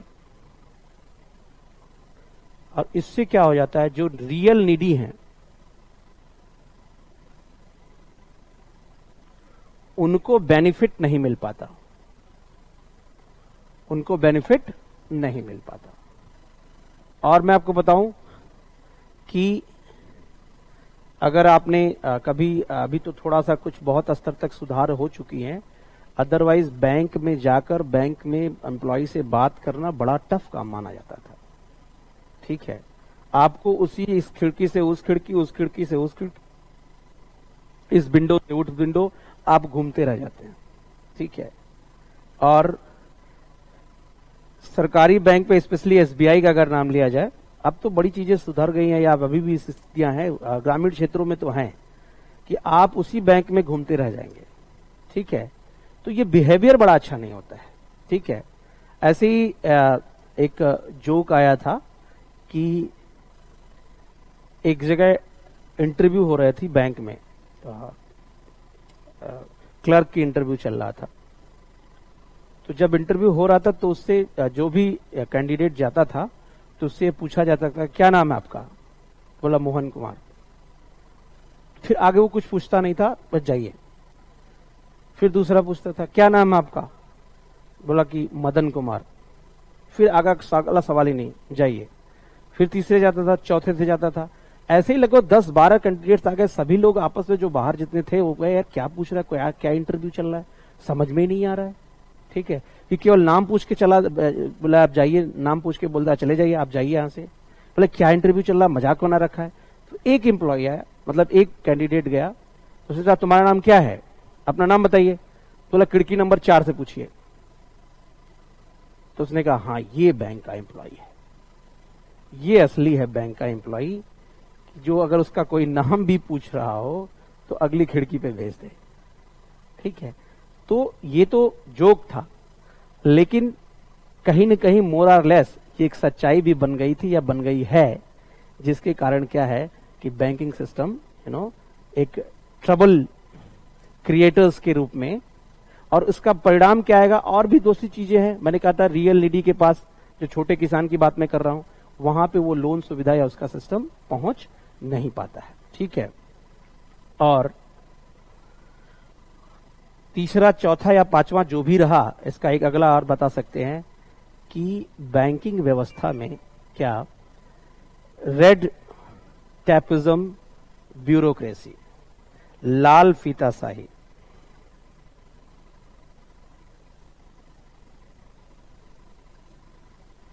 ठीक है, लाल फीताशाही, नौकरशाही के कारण भी बैंकिंग व्यवस्था को, अब लाल फीताशाही नौकरशाही का मतलब क्या है, यानी इसका मतलब क्या है, अधिकारियों को जरूरत से ज्यादा अधिकार दे देना और उनके द्वारा उस अधिकार का क्या मिसयूज करना, इसको कहते हैं लाल फीताशाही, रेड टैपिज्म, ब्यूरोक्रेसी। मतलब क्या हुआ, नहीं समझ पाए लाल फीताशाही मतलब अधिकारी को इतना ज्यादा अधिकार दे देना, जैसे मान लीजिए एक बहुत बड़ा देश के अंदर उद्योग ना लगने का या इंडस्ट्रियल सेक्टर का बहुत आगे ना बढ़ने का बहुत बड़ा रीजन यही था, रेड टैपिज्म, लाल फीताशाही। अधिकारियों को आज भी, आप अधिकारी क्यों बनना चाहते हैं, आप जितने सैलरी ऑफिसर बन के पाएंगे ना, उससे कहीं ज्यादा सैलरी प्राइवेट सेक्टर में आप पा सकते हैं, लेकिन फिर भी गवर्नमेंट जॉब, स्पेशली ब्यूरोक्रेसी का क्रेज कभी खत्म नहीं होता। लोग कई लाख के पैकेज छोड़ करके तैयारी करते हैं। हालांकि उनसे पूछा जाता है कि आप क्यों ऐसा करते हो, तो बोलते हैं सर्विस, सोशल सर्विस करना चाहते हैं या और तरह की चीजें करना चाहते हैं। लेकिन मोर और लेस रियलिटी ये होती है कि ये सिस्टम उनको बहुत पावर दे देता है, उनके कलम में बहुत ताकत हो जाती है, और कई बार उसी कलम के बहुत ताकत का मिसयूज करके बहुत से अधिकारी करप्शन की ओर चले जाते हैं, जो पूरे सिस्टम को, व्यवस्था को दिक्कत करता है। आपने कभी सोचा देश के अंदर एंटरप्रेन्योरशिप की समस्या क्यों है? लोग अपना बिजनेस करना क्यों नहीं चाहते हैं? हर कोई आदमी जॉब सीकर क्यों बनना चाहता है, जॉब प्रोवाइडर क्यों नहीं बनता? क्योंकि इन्वायरमेंट नहीं है, ब्यूरोक्रेसी इस तरीके से है कि आप किसी बैंक से मुश्किल से लोन लेकर के, लोन मिलने में भी वहां घुस दोगे आप। ठीक है, और लोन मिल भी गया, उसके बाद से आपकी फाइल इस ऑफिस से उस ऑफिस, उस ऑफिस से उस ऑफिस, हर ऑफिस में कुछ आप अनुदान की राशि देते जाएंगे, ठीक है, जिसको सेवा शुल्क कहते हैं। तब जाके 9-10 जगह 12 जगह ऑफिसेज में तब जाके आपकी वो फाइल पास होगी। और उस चक्कर में आप इतना दौड़ लोगे ना कि आपके अंदर जो बिजनेस का उत्साह होता है नए उद्योगपतियों के अंदर, वो क्या हो जाता है, मर जाता है। वो कहता है यार ये बताओ ये अधिकारी कैसे बनते हैं, अब हम वो तैयारी करेंगे। और ऐसे लोग आपका आके कंपटीशन बढ़ा देते हैं। यानी ये चीज बैंक में भी है, ये चीज सिस्टम में भी है। तो आप निगेटिव्स, ठीक है, बता सकते हैं। क्लियर?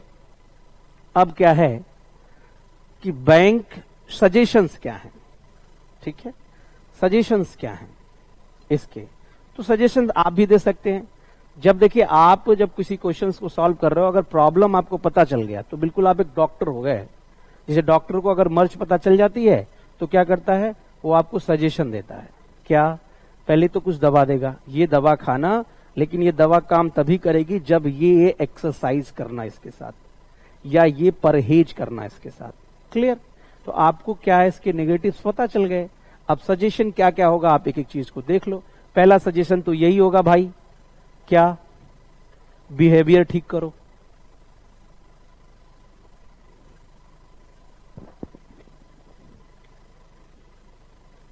पहली चीज तो गवर्नमेंट शुड हैव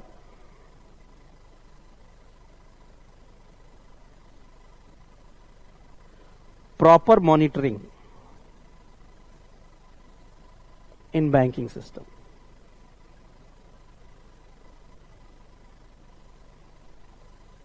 दूसरी चीज, आरबीआई को और अधिक स्वायत्तता, ऑटोनोमस बनाना है। स्वायत्त, ऑटोनोमस बनाना है, यानी आरबीआई अपने डिसीजन, यानी क्या है, स्वायत्त बनाने का मतलब है कम से कम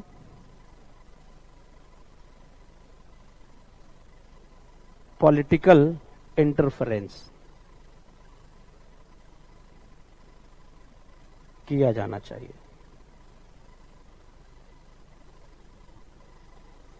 तीसरी चीज क्या है भाई, एम्प्लॉयज को बिहेवियर ठीक करना चाहिए। और जो रियल बेनिफिशरीज हैं, रियल बेनिफिशरीज, वास्तविक जो लाभार्थी हैं, क्या उनको मिलना चाहिए इसका लाभ, इसका प्रॉफिट। जो रियल बेनिफिशरीज हैं उनको इसका लाभ दिया जाना चाहिए। ठीक है, और भी 2-4 सजेशंस आप दे सकते हैं। मुझे लगता है ये टॉपिक थोड़ा सा खुल गया। ठीक है, अब देखिए क्या है, मैं कह रहा था, मैं आपसे थोड़ा बात करना चाह रहा था कि किसी क्वेश्चन को कैसे टैकल करना है। इस क्वेश्चन पे आते हैं। क्या ये क्वेश्चन था मेंस का, मान लीजिए ये क्वेश्चन हो 250 वर्ड्स का, मान लीजिए इसी बार, क्योंकि ये गोल्डन जुबली रहा है, तो ये क्वेश्चन पूछ सकता है, what is nationalisation, do you think that it was right move from the government in 1969। या एक क्वेश्चन पूछ सकता है आपको इसी के साथ में कि बैंक के मेंस में पूछ सकता है, बैंक के मर्जर से क्या फायदे हो सकते हैं। और नचकेत मोर जो कमेटी थी, कौन सी, नरसिम्हा कमेटी की जो रिकमेंडेशंस मैंने आपको बताई थी, उसके बेस पे भी एक क्वेश्चन आपसे पूछा जा सकता है। अब सवाल यह है कि मेंस के क्वेश्चंस को कैसे हैंडल करें, क्या तरीका हो सकता है।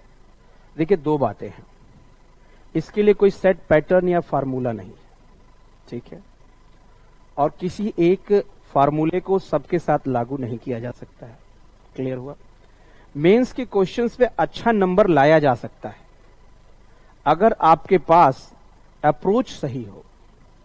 और फिर मैं कह रहा हूं कि सभी लोग एक अप्रोच नहीं अपना सकते, मतलब सबके लिए कोई फिक्स फॉर्मूला नहीं है। हां, लेकिन एक तरीका जो है वो अगर आप आत्मसात कर ले, अंडरस्टैंड कर ले, तो उसको बेस बना के एक अच्छा उत्तर आप लिख सकते हैं। वो कुछ बेसिक्स बातें मैं आपसे बात करना चाहूंगा कि जब अभी जैसे मान लीजिए अभी प्रैक्टिस कर रहे हैं, ठीक है, मेंस के क्वेश्चन लिखने को, और मान लीजिए यही क्वेश्चन आपको लिखना हो कि भाई राष्ट्रीयकरण किसे कहते हैं और राष्ट्रीयकरण के लिए क्या मूव है, जरूरी है क्या नहीं है। चलिए, दो बातें हैं, दो तीन स्टेप पे इसको समझने की कोशिश करते हैं। क्या है वो स्टेप? और जब भी अभी आप जैसे लिखते थे क्वेश्चंस को, और अब जो मैं बता रहा हूं तरीका, उस पर लिखने की कोशिश करिएगा, और आई एम श्योर कि आपको डिफरेंस थोड़ा फील होगा। हालांकि आप अपने हिसाब से अच्छा लिख रहे होंगे, लेकिन थोड़ा सा इसको थोड़ा सा समझिए। पहला स्टेप क्या है? स्टेप 1,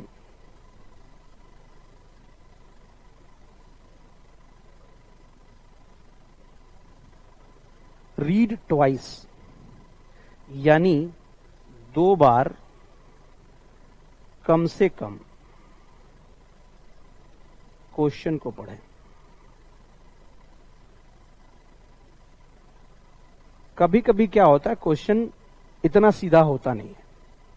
हालांकि अभी तक यूपीएससी का जो रहा पैटर्न, क्वेश्चन बड़े सीधे ही आ रहे हैं। थर्ड पेपर में बहुत समस्या हुई नहीं है, तो ये अच्छा साइन है। और अगर आपके मेंस की बात करें 18 में यूपीपीसीएस के, उसमें भी और लेवल में कोई डिफरेंस था ही नहीं। यूपीएससी और यूपी के मेंस के लेवल पे अगर पेपर थर्ड आप होके जाएं, यू विल सी। और आई मस्ट से कि वो यूपी का थोड़ा अच्छा था, और अच्छा था यूपी का जो मेंस था 2018 वाला जो हुआ है। क्लियर हुआ? तो इसलिए उसमें कोई समस्या है ही नहीं। अब दूसरी बात क्या है कि 2 बार कम से कम पढ़ें।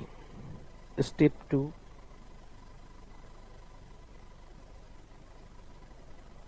सेगमेंट, क्वेश्चन को सेगमेंट में बांटें। ठीक है, जैसे क्वेश्चन कह रहा है, ये क्वेश्चन 2 सेगमेंट में है। पहले सेगमेंट को आपको बताना है राष्ट्रीयकरण कैसे कहते हैं, क्या है, और दूसरा सेगमेंट कहता है क्या ये सरकार द्वारा सही कदम था। यानी ये बहुत जरूरी है।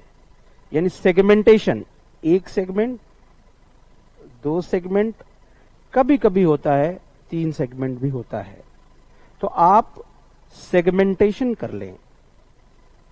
क्लियर हुआ? इसको बांट लें। ठीक है, तीसरी चीज क्या है, और देखिए इसी स्तर पे इस क्वेश्चन को सॉल्व करेंगे हम, और कैसे कर सकते हैं। तीसरी चीज क्या है, जब सेगमेंटेशन कर लिया, अब बात आती है इंट्रोडक्शन की।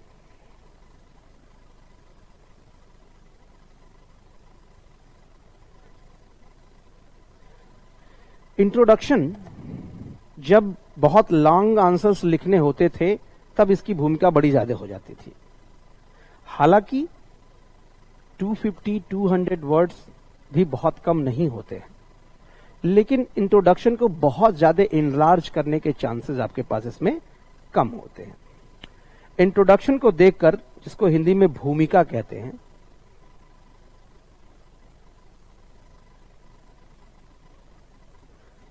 आपके मन में कई सवाल आ रहे होंगे। जैसे अगर मैं आपके दिमाग को थोड़ा समझ पा रहा हूं कि वह इंट्रोडक्शन कितना बड़ा होना चाहिए, यानी कितने पैराग्राफ्स, कितने लाइंस में इंट्रोडक्शन होना चाहिए। तीसरी चीज, इंट्रोडक्शन में स्टार्टिंग क्या होनी चाहिए, और स्टार्टिंग क्या होनी चाहिए, मैंने कैसे करनी है स्टार्टिंग इसकी, कैसे, और क्या लिखना है। मुझे लगता है ये छोटे छोटे सवाल आपके मन में तैर रहे होंगे या घूम रहे होंगे कि इसको कैसे करना है। ठीक है, इसको करने के लिए 2 बातें हैं जो बहुत इंपॉर्टेंट है। क्वेश्चन पढ़िए, क्वेश्चन के डिमांड को समझिए। इंट्रोडक्शन सीधे वहीं से शुरू हो सकता है। ठीक है, इंट्रोडक्शन में कोशिश ये करिए कि टू द पॉइंट चीजें रहें, या थोड़ी हिस्टोरिकल बैकग्राउंड के साथ चीजें जा सकते हैं। ठीक है, अब इस क्वेश्चन को जब बात करेंगे इंट्रोडक्शन में, क्या बात कर सकते हैं इसमें, ठीक है, इंट्रोडक्शन में यहां बात की जा सकती है थोड़ी सी भूमिका बना के कि 70 के दशक में राजनीतिक स्थितियां क्या थी। ठीक है, इसको ऐसे कह सकते हैं कि थोड़ी सी हिस्ट्री बता के कि 70 के दशक में इकोनॉमी की कंडीशन कैसी थी, पॉलिटिकल कंडीशन कैसी थी, और इकोनॉमी कंडीशन को बेहतर करने के लिए कृषि आधारित अर्थव्यवस्था में किसानों को उचित लाभ और क्या कहते हैं नकदी देने के उद्देश्य के साथ इस दशक में सरकार ने एक बहुत बड़ा कदम उठाया जिसे राष्ट्रीयकरण कहा जाता है। क्या होता है राष्ट्रीयकरण, वहीं शुरू कर दीजिए फिर। क्लियर, यानी पॉलिटिकल सिचुएशन क्या थी, इकोनॉमिक कंडीशंस क्या थी, और इकोनॉमिक कंडीशंस को देखते हुए इकोनॉमी को आगे ले जाने के उद्देश्य के गवर्नमेंट ने एक नया स्टेप, नया मूव उठाया जिसे राष्ट्रीयकरण कहते हैं। अब आइए समझते हैं किसे कहते हैं राष्ट्रीयकरण। 2-3 लाइन और उसके बाद से नेशनलाइजेशन क्या है आप ये बता देंगे। क्लियर, और जब इसको करेंगे तो ये पूरा का पूरा नेशनलाइजेशन की परिभाषा और वो थोड़ी सी हिस्ट्री, ये पूरा का पूरा मुझे लगता है 100 वर्ड्स या ले लेगा आपका। Clear, don't beat around the bush, यानी इधर उधर की बात नहीं करनी है, जितनी कोशिश करनी है क्या कि आप टू द पॉइंट रहें। ये हो गया। अब उसके बाद इंट्रोडक्शन के बाद दूसरा सेक्शन आता है मेन बॉडी पार्ट।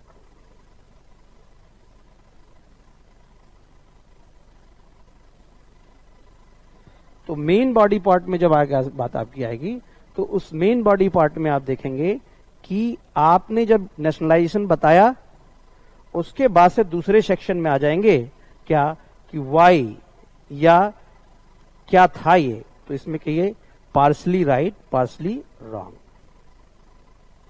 राइट पे बेनिफिट्स बता दीजिए और रॉन्ग्स में निगेटिव्स बता दीजिए, और फिर कॉन्क्लूजन,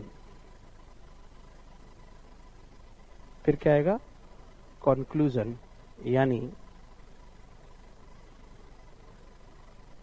निष्कर्ष, और उसमें वही देखिए निष्कर्ष में सजेशन कि क्या करना चाहिए और गवर्नमेंट क्या कर रही है अभी। तो निष्कर्ष में गवर्नमेंट्स के एफर्ट्स थोड़े लिख दीजिए, कुछ कमेटीज की बात जो रिफॉर्म से रिलेटेड कमेटीज हो, कुछ कमेटीज के बाद जो एम्प्लॉयज के चीजों को सुधारने के लिए गवर्नमेंट के एफर्ट्स हो, उसके साथ ये क्वेश्चंस कंक्लूड हो जाएगा। समझ में आया सवाल? तो इसलिए कभी भी इसमें क्या चीजें रिदम में चल रही है, 2 बार पढ़िए, सेगमेंट में बांटिए, सेगमेंट में बांटने के बाद मेन बॉडी पार्ट के से पहले इंट्रोडक्शन दीजिए। इंट्रोडक्शन थोड़ा सा हिस्टोरिकल बैकग्राउंड को लेते हुए बहुत थोड़ा जो मेन चीज है तुरंत उस पर जंप कर जाइए। उसके बाद से मेन बॉडी पार्ट में जैसे मान लीजिए क्या सही कदम था, तो मैंने कहा मध्यम मार्ग आपको चुनना है, और कभी भी कंक्लूजन हमेशा पॉजिटिव पॉइंट के साथ होना चाहिए, और गवर्नमेंट के एफर्ट को जरूर दिखाइए, because you are going to be the part of the government, you can't criticise the government. Even आपसे पूछा जा रहा है, ये सीधा सीधा आपको थाली में दिया जा रहा है, पर उसके बताओ जितना बुराई करना हो कर लो, लेकिन पहले आप कहोगे नहीं सर ये सही कदम भी था, इससे ये चीजें देखी गई, हाँ कुछ दिक्कतें भी थी और ये दिक्कतें हो रही हैं सर, लेकिन इसके लिए सजेशंस भी हैं और गवर्नमेंट इस पे काम भी कर रही है। मेरे ख्याल से आप समझ पाए होंगे। अगर मैं इसको एक शेप में बनाने की कोशिश करूं, ये आपका क्वेश्चन की बॉडी है, ये चीजें हैं, तो ये है इंट्रोडक्शन, ये है मेन बॉडी पार्ट, और ये है कंक्लूजन, ये है क्वेश्चंस। हालांकि जब आप प्रैक्टिस कर रहे हो तो ये सारी चीजें होती हैं, लेकिन मैं आपको बताऊं जब आप मेंस लिख रहे होगे ना, तो आपको उस समय ना इतना समय होता नहीं है कि आप बनाओगे एक फिगर, ये इंट्रोडक्शन होगा, ये मेन बॉडी पार्ट होगा, ये कंक्लूजन होगा। अरे उस समय स्थिति है कि हाथ में पेन है और लिखते जाओ, जितना लिख पाओ लिखते जाओ। आप थोड़ा सा रुक करके इसका समय, इसके लिए जरूरी है आप पहले से प्रैक्टिस में रहो और जितने प्रैक्टिस आप कर लिए रहोगे तो जैसे ही सामने क्वेश्चन आएगा आप उस मोड में आके तुरंत लिखना शुरू कर देते हैं। इसलिए मेरा सजेशन है लगातार लिखते रहें, कुछ न कुछ लिखते रहें। और आपको मुझे पता जो मैंने आपको बातें बताई मोर और लेस आपको पता होंगी। हाँ, कुछ जो नए लोग होंगे उन्हें थोड़ी कंफ्यूजन रहती होगी कि कैसे करना है इस चीज को लेकर के।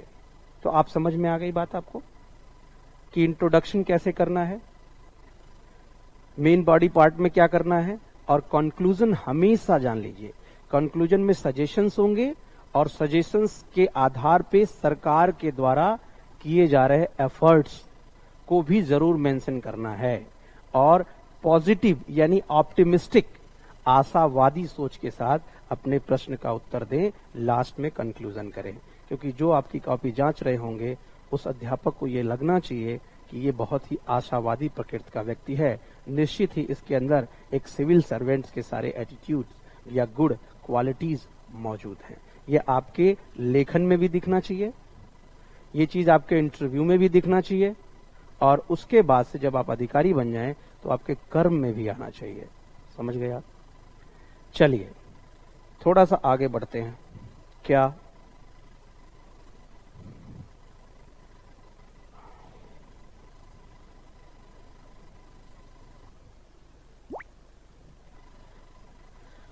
इकोनॉमिक सर्वे में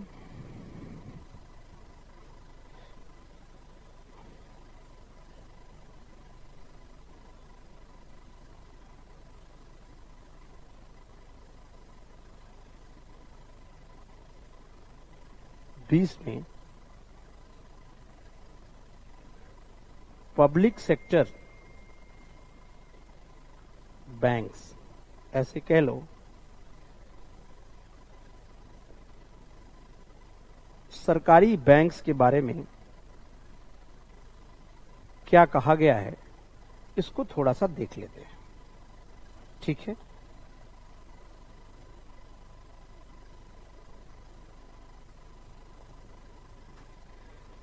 तो दो बातें। पहली बात कही गई क्या कि जो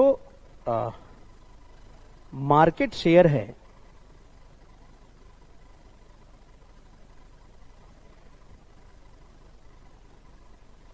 पब्लिक सेक्टर बैंक का,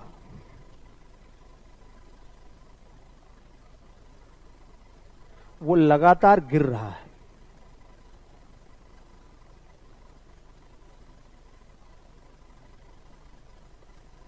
लगातार गिर रहा है और उसकी जगह कौन ले रहा है? Private sector banks. आप इसको बहुत आसान भाषा में आपको बताऊं, ठीक है?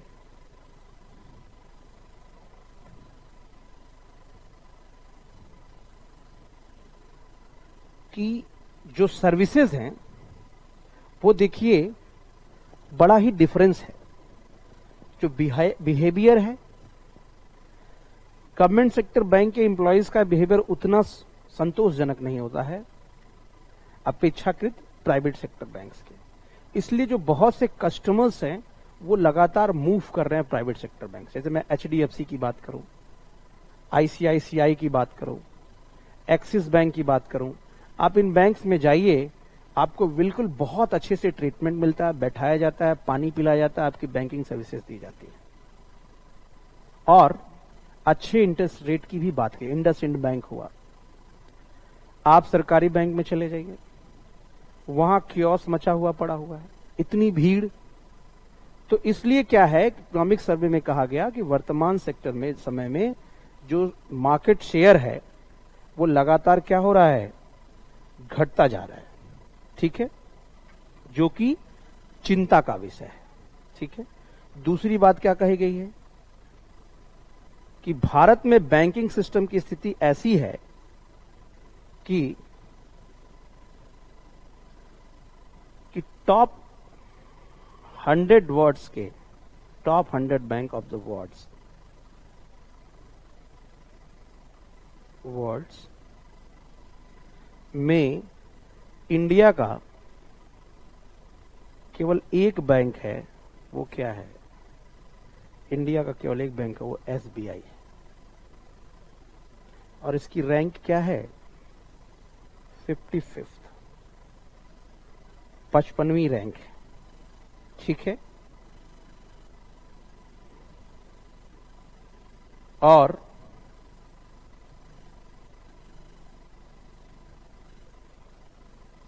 स्वीडन और सिंगापुर जैसी अर्थव्यवस्थाएं, जिनके भारतीय अर्थव्यवस्था के हिसाब से अर्थव्यवस्था जो भारत की अर्थव्यवस्था के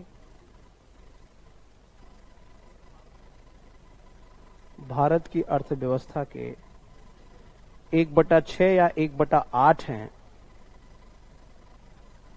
ये इनके बैंक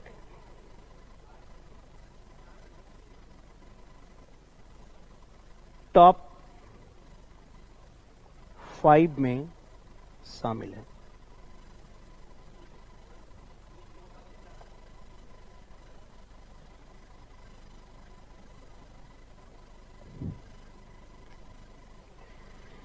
ठीक है। यानी भारतीय अर्थव्यवस्था में बैंकिंग सिस्टम में बहुत मूलभूत सुधार करने की जरूरत है और मार्केट शेयर को और अच्छे से बड़ा बनाने के लिए सरकार ने क्या किया है? बैंकों के मर्जर का प्लान बनाया है। ठीक है। और क्या किया जाना चाहिए? देश में बैंकिंग व्यवस्था और अच्छे से हो जाए। ठीक है। कह सकते हैं, पहले देख लो reasons for bad performance of public sector banks in India, economic survey में बोला गया है। पहली चीज तो क्या है? जो सरकारी बैंक हैं,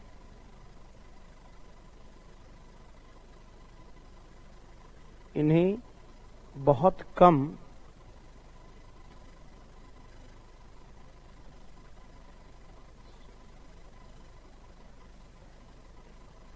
स्ट्रेटेजिक और ऑपरेटिंग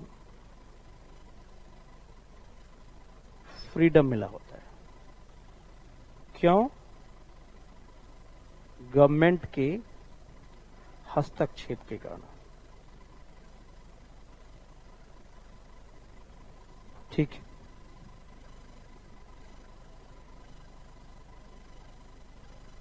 दूसरी चीज क्या है? ये public sector banks direct MBA professionals को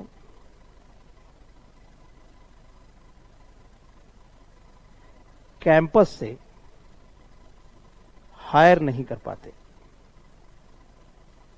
लाइक IIM और सारी जगहों पे। इनका अपना सिस्टम है। पहले इसमें PO बनिए, फिर धीरे धीरे उसमें एक्सपीरियंस गेन करते करते करते करते आप आगे जाते हो, तब फिर आप उस ऊंचे पद पे जाते हो। जबकि प्राइवेट बैंक्स क्या हैं? वो सीधे कैंपस से जाकर के जो प्रोफेशनल्स हैं, और उनकी अगर कैट में कोई पढ़ रहा, कैट के थ्रू जाके IIM में पढ़ रहा है, IIM अहमदाबाद, IIM रांची, ठीक है, तो उनकी जो प्रोफेशनल स्किल्स है या और चीजें बहुत अच्छी होंगी। उन्हें क्या है, आप हायर नहीं कर सकते।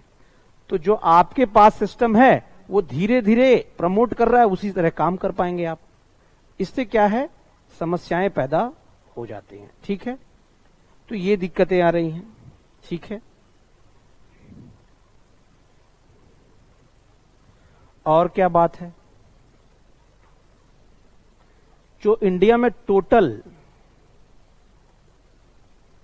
बैंक फ्रॉड है, ठीक है, जो टोटल बैंक फ्रॉड है वो उसका 90% PSU से है या पब्लिक सेक्टर बैंक से है, जबकि केवल 8% प्राइवेट सेक्टर बैंक से है। ठीक है, इसलिए इसका इनकी फंक्शनिंग पे भी असर पड़ता है। और क्या हो सकता है, NPA maximum in public sectors banks का है। ठीक है, और वही बात मैं कह रहा था, पांचवा, बैड लोन्स, यानी corporate borrowers,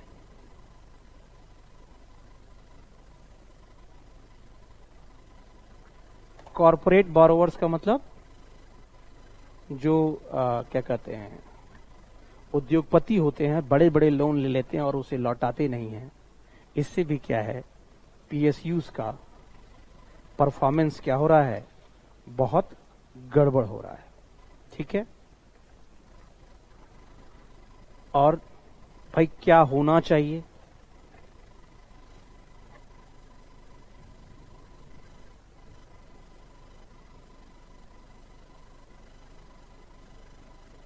suggestion, what should be by economic survey. Suggestions क्या होना चाहिए इकोनॉमिक सर्वे के हिसाब से। ठीक है, तो पहली चीज तो क्या है,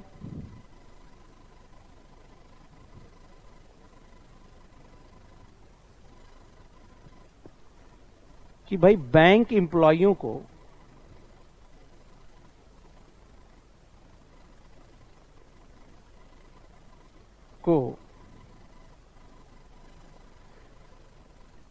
शेयर मिलना चाहिए।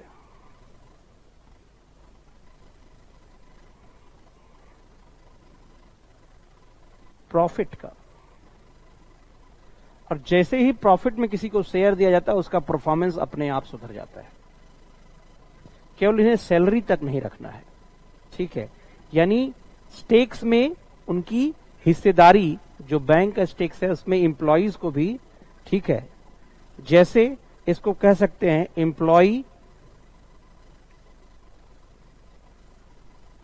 Employ stock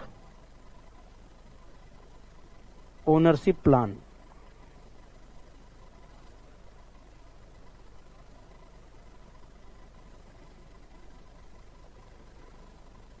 ESOP,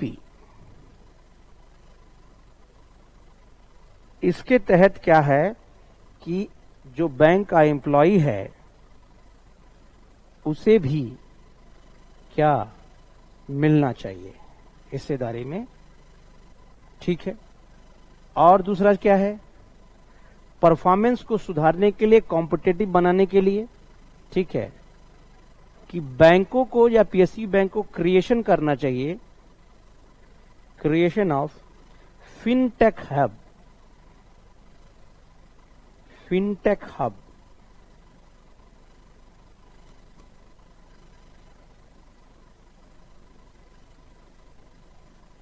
fintech hub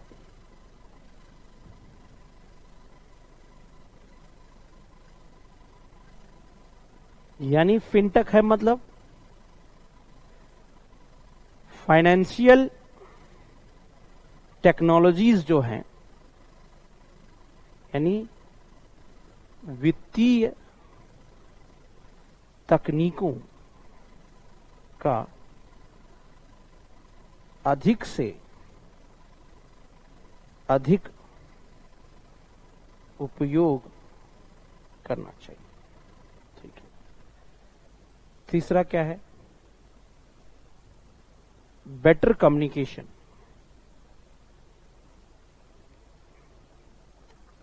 better communication between bank employees. And officers. ठीक है, और भी बहुत से सलाह आप इस चीज को दे सकते हैं। तो इस पे क्या क्वेश्चन पूछा जा सकता है मेंस में? आर्थिक सर्वेक्षण 2019-20 के अनुसार भारतीय बैंकिंग व्यवस्था में सार्वजनिक क्षेत्र के बैंकों का प्रदर्शन बहुत अच्छा नहीं है। इनका मार्केट स्टॉक लगातार घटता जा रहा है। आपको क्या लगता है इसके पीछे के कारण क्या हैं और सरकार को इसके लिए क्या प्रयास करना चाहिए? इसके बारे में सुझाव दीजिए, या इस तरह के क्वेश्चंस पूछे जा सकते हैं। क्लियर हुई बात? तो जब इन चीजों के बारे में आप देखेंगे, पढ़ेंगे, समझेंगे, तो अपने आप ये चीजें आपको समझ में आएंगी।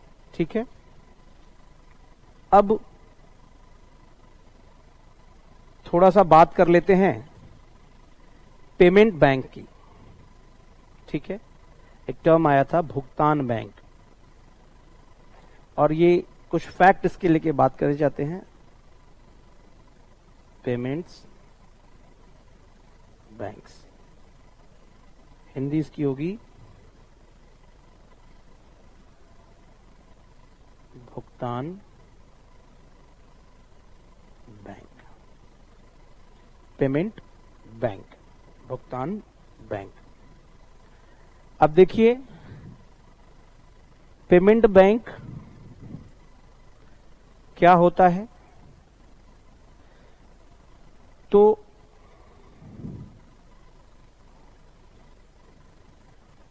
बना कब ये? 19 अगस्त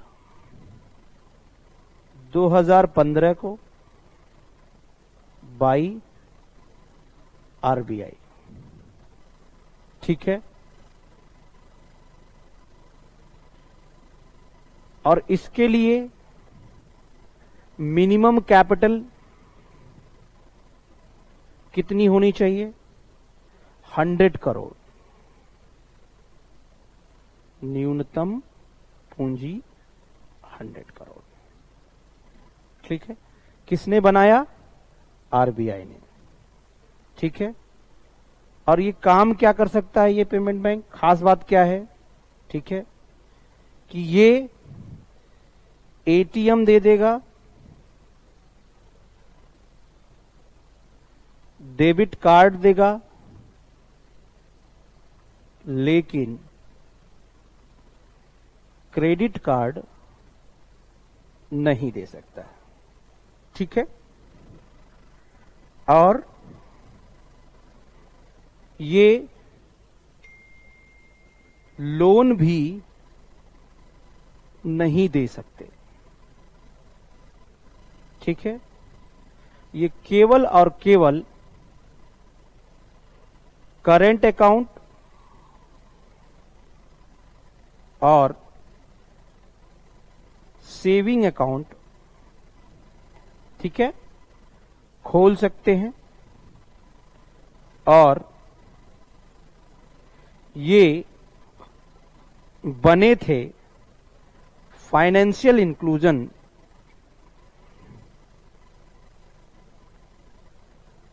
को ध्यान में रखकर, और इसके लिए एक कमेटी रिकमेंड की थी, नचिकेत मोर कमेटी।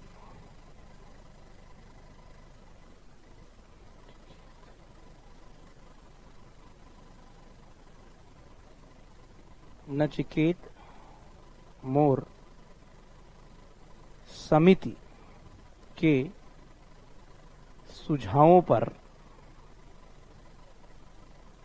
पेमेंट बैंक्स बनाए गए, भुगतान बैंक बनाए गए आरबीआई के द्वारा। ठीक है, और भारत का पहला payment bank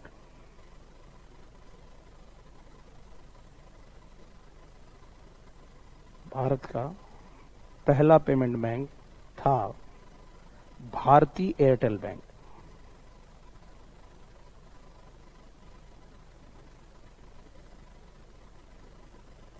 Bharti Airtel bank. Bharat का पहला पेमेंट बैंक कौन सा होगा? Bharti Airtel bank.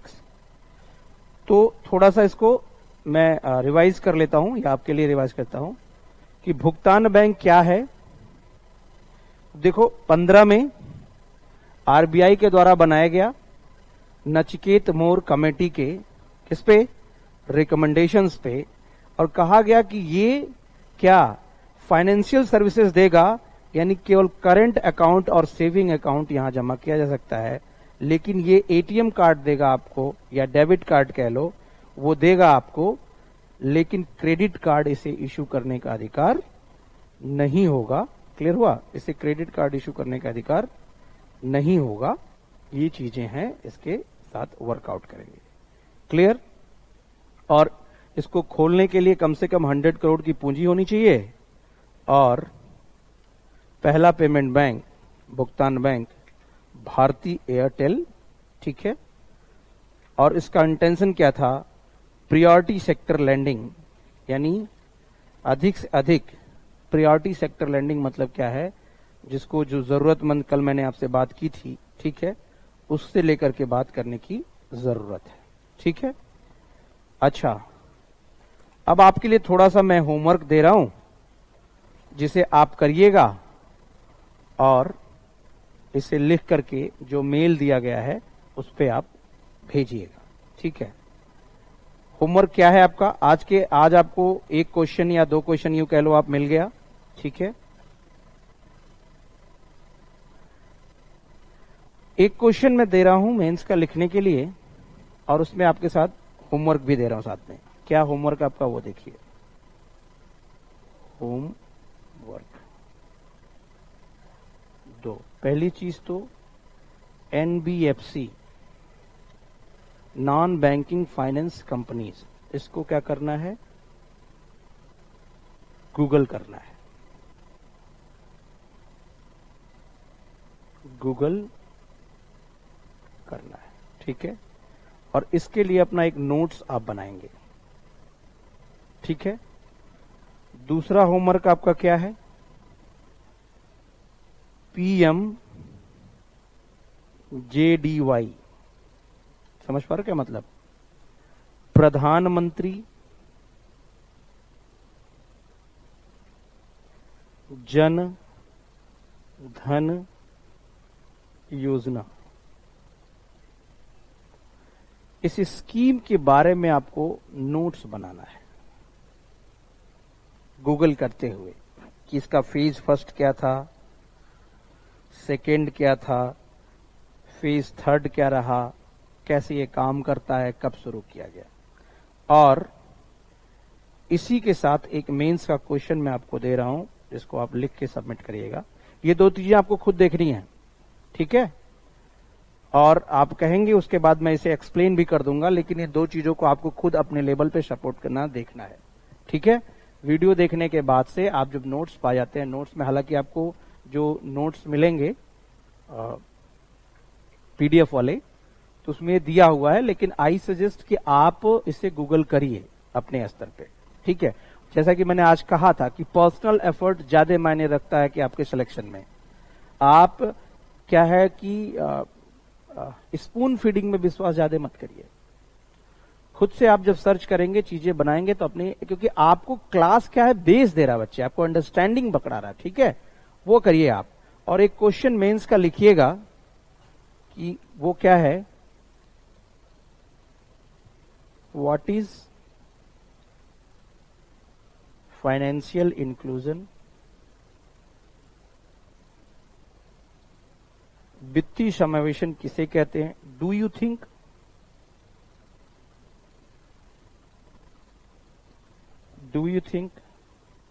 that PMJDY has brought revolution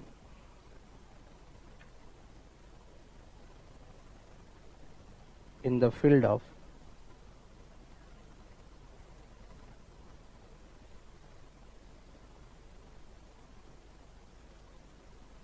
financial inclusion.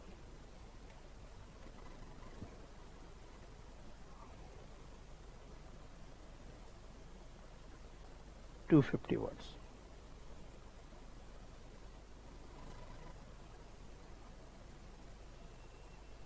वित्तीय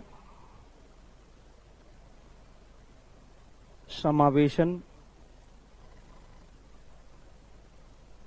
किसे कहते हैं? क्या आपको लगता है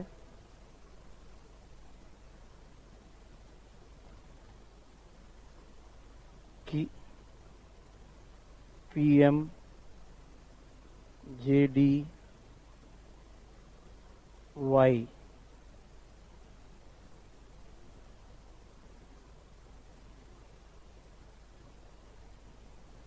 ने इस क्षेत्र में क्रांति ला दी है?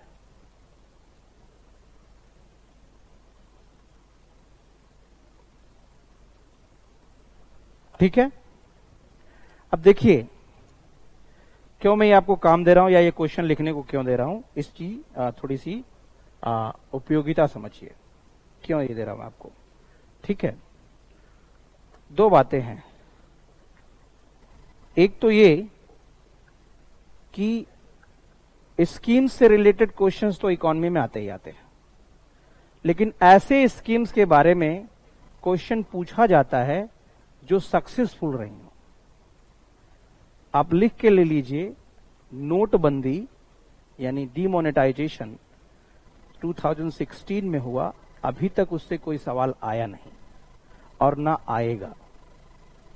यानी गवर्नमेंट के उन स्कीम से ही क्वेश्चंस यूपीएससी या फिर स्टेट पीसीएस में पूछे जाते हैं जो बहुत सक्सेसफुल रही हैं। जो स्कीम्स फेल्योर हो चुकी हों उससे सवाल पूछे नहीं जाते। तो प्रधानमंत्री जनधन योजना स्कीम बहुत इंपॉर्टेंट स्कीम था जिसने सच में क्रांति लाई है। पहले आप इसको गूगल करिए, एक नोट्स बनाइए और नोट्स बनाने के बाद से उसको समराइज करिए और फिर इस क्वेश्चन को क्या कीजिए, अप्रोच करिए या इसको सॉल्व करने का तरीका अपनाइए। और मैं तरीका वही बताऊंगा आपको या जो मैंने बताया था कि 2 बार पढ़ना है और सेगमेंटेशन करना है। तो एक बार तो पढ़ ही चुके हम लोग, फिर पढ़ते हैं। What is financial inclusion? Do you think that PMJDY has brought a revolution in the field of financial inclusion? ठीक है, यानी फाइनेंशियल इंक्लूजन किसे कहते हैं? ठीक है, इस क्वेश्चन को कैसे आप टैकल करेंगे थोड़ा मैं बता दूं आपको, अगर आप चाहें तो। पहली चीज तो आएगा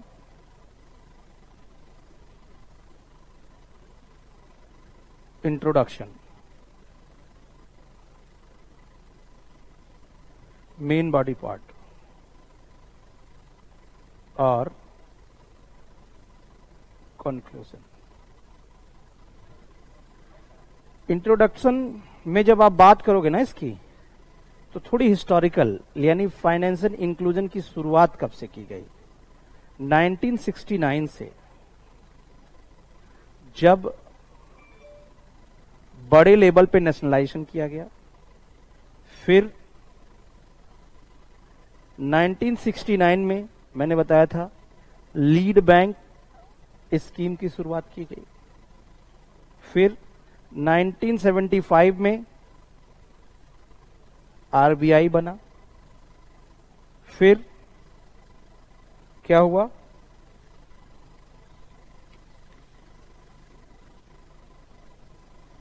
नाइनटीन 1980 में 6 मोर बैंक्स का किया गया। 2013 में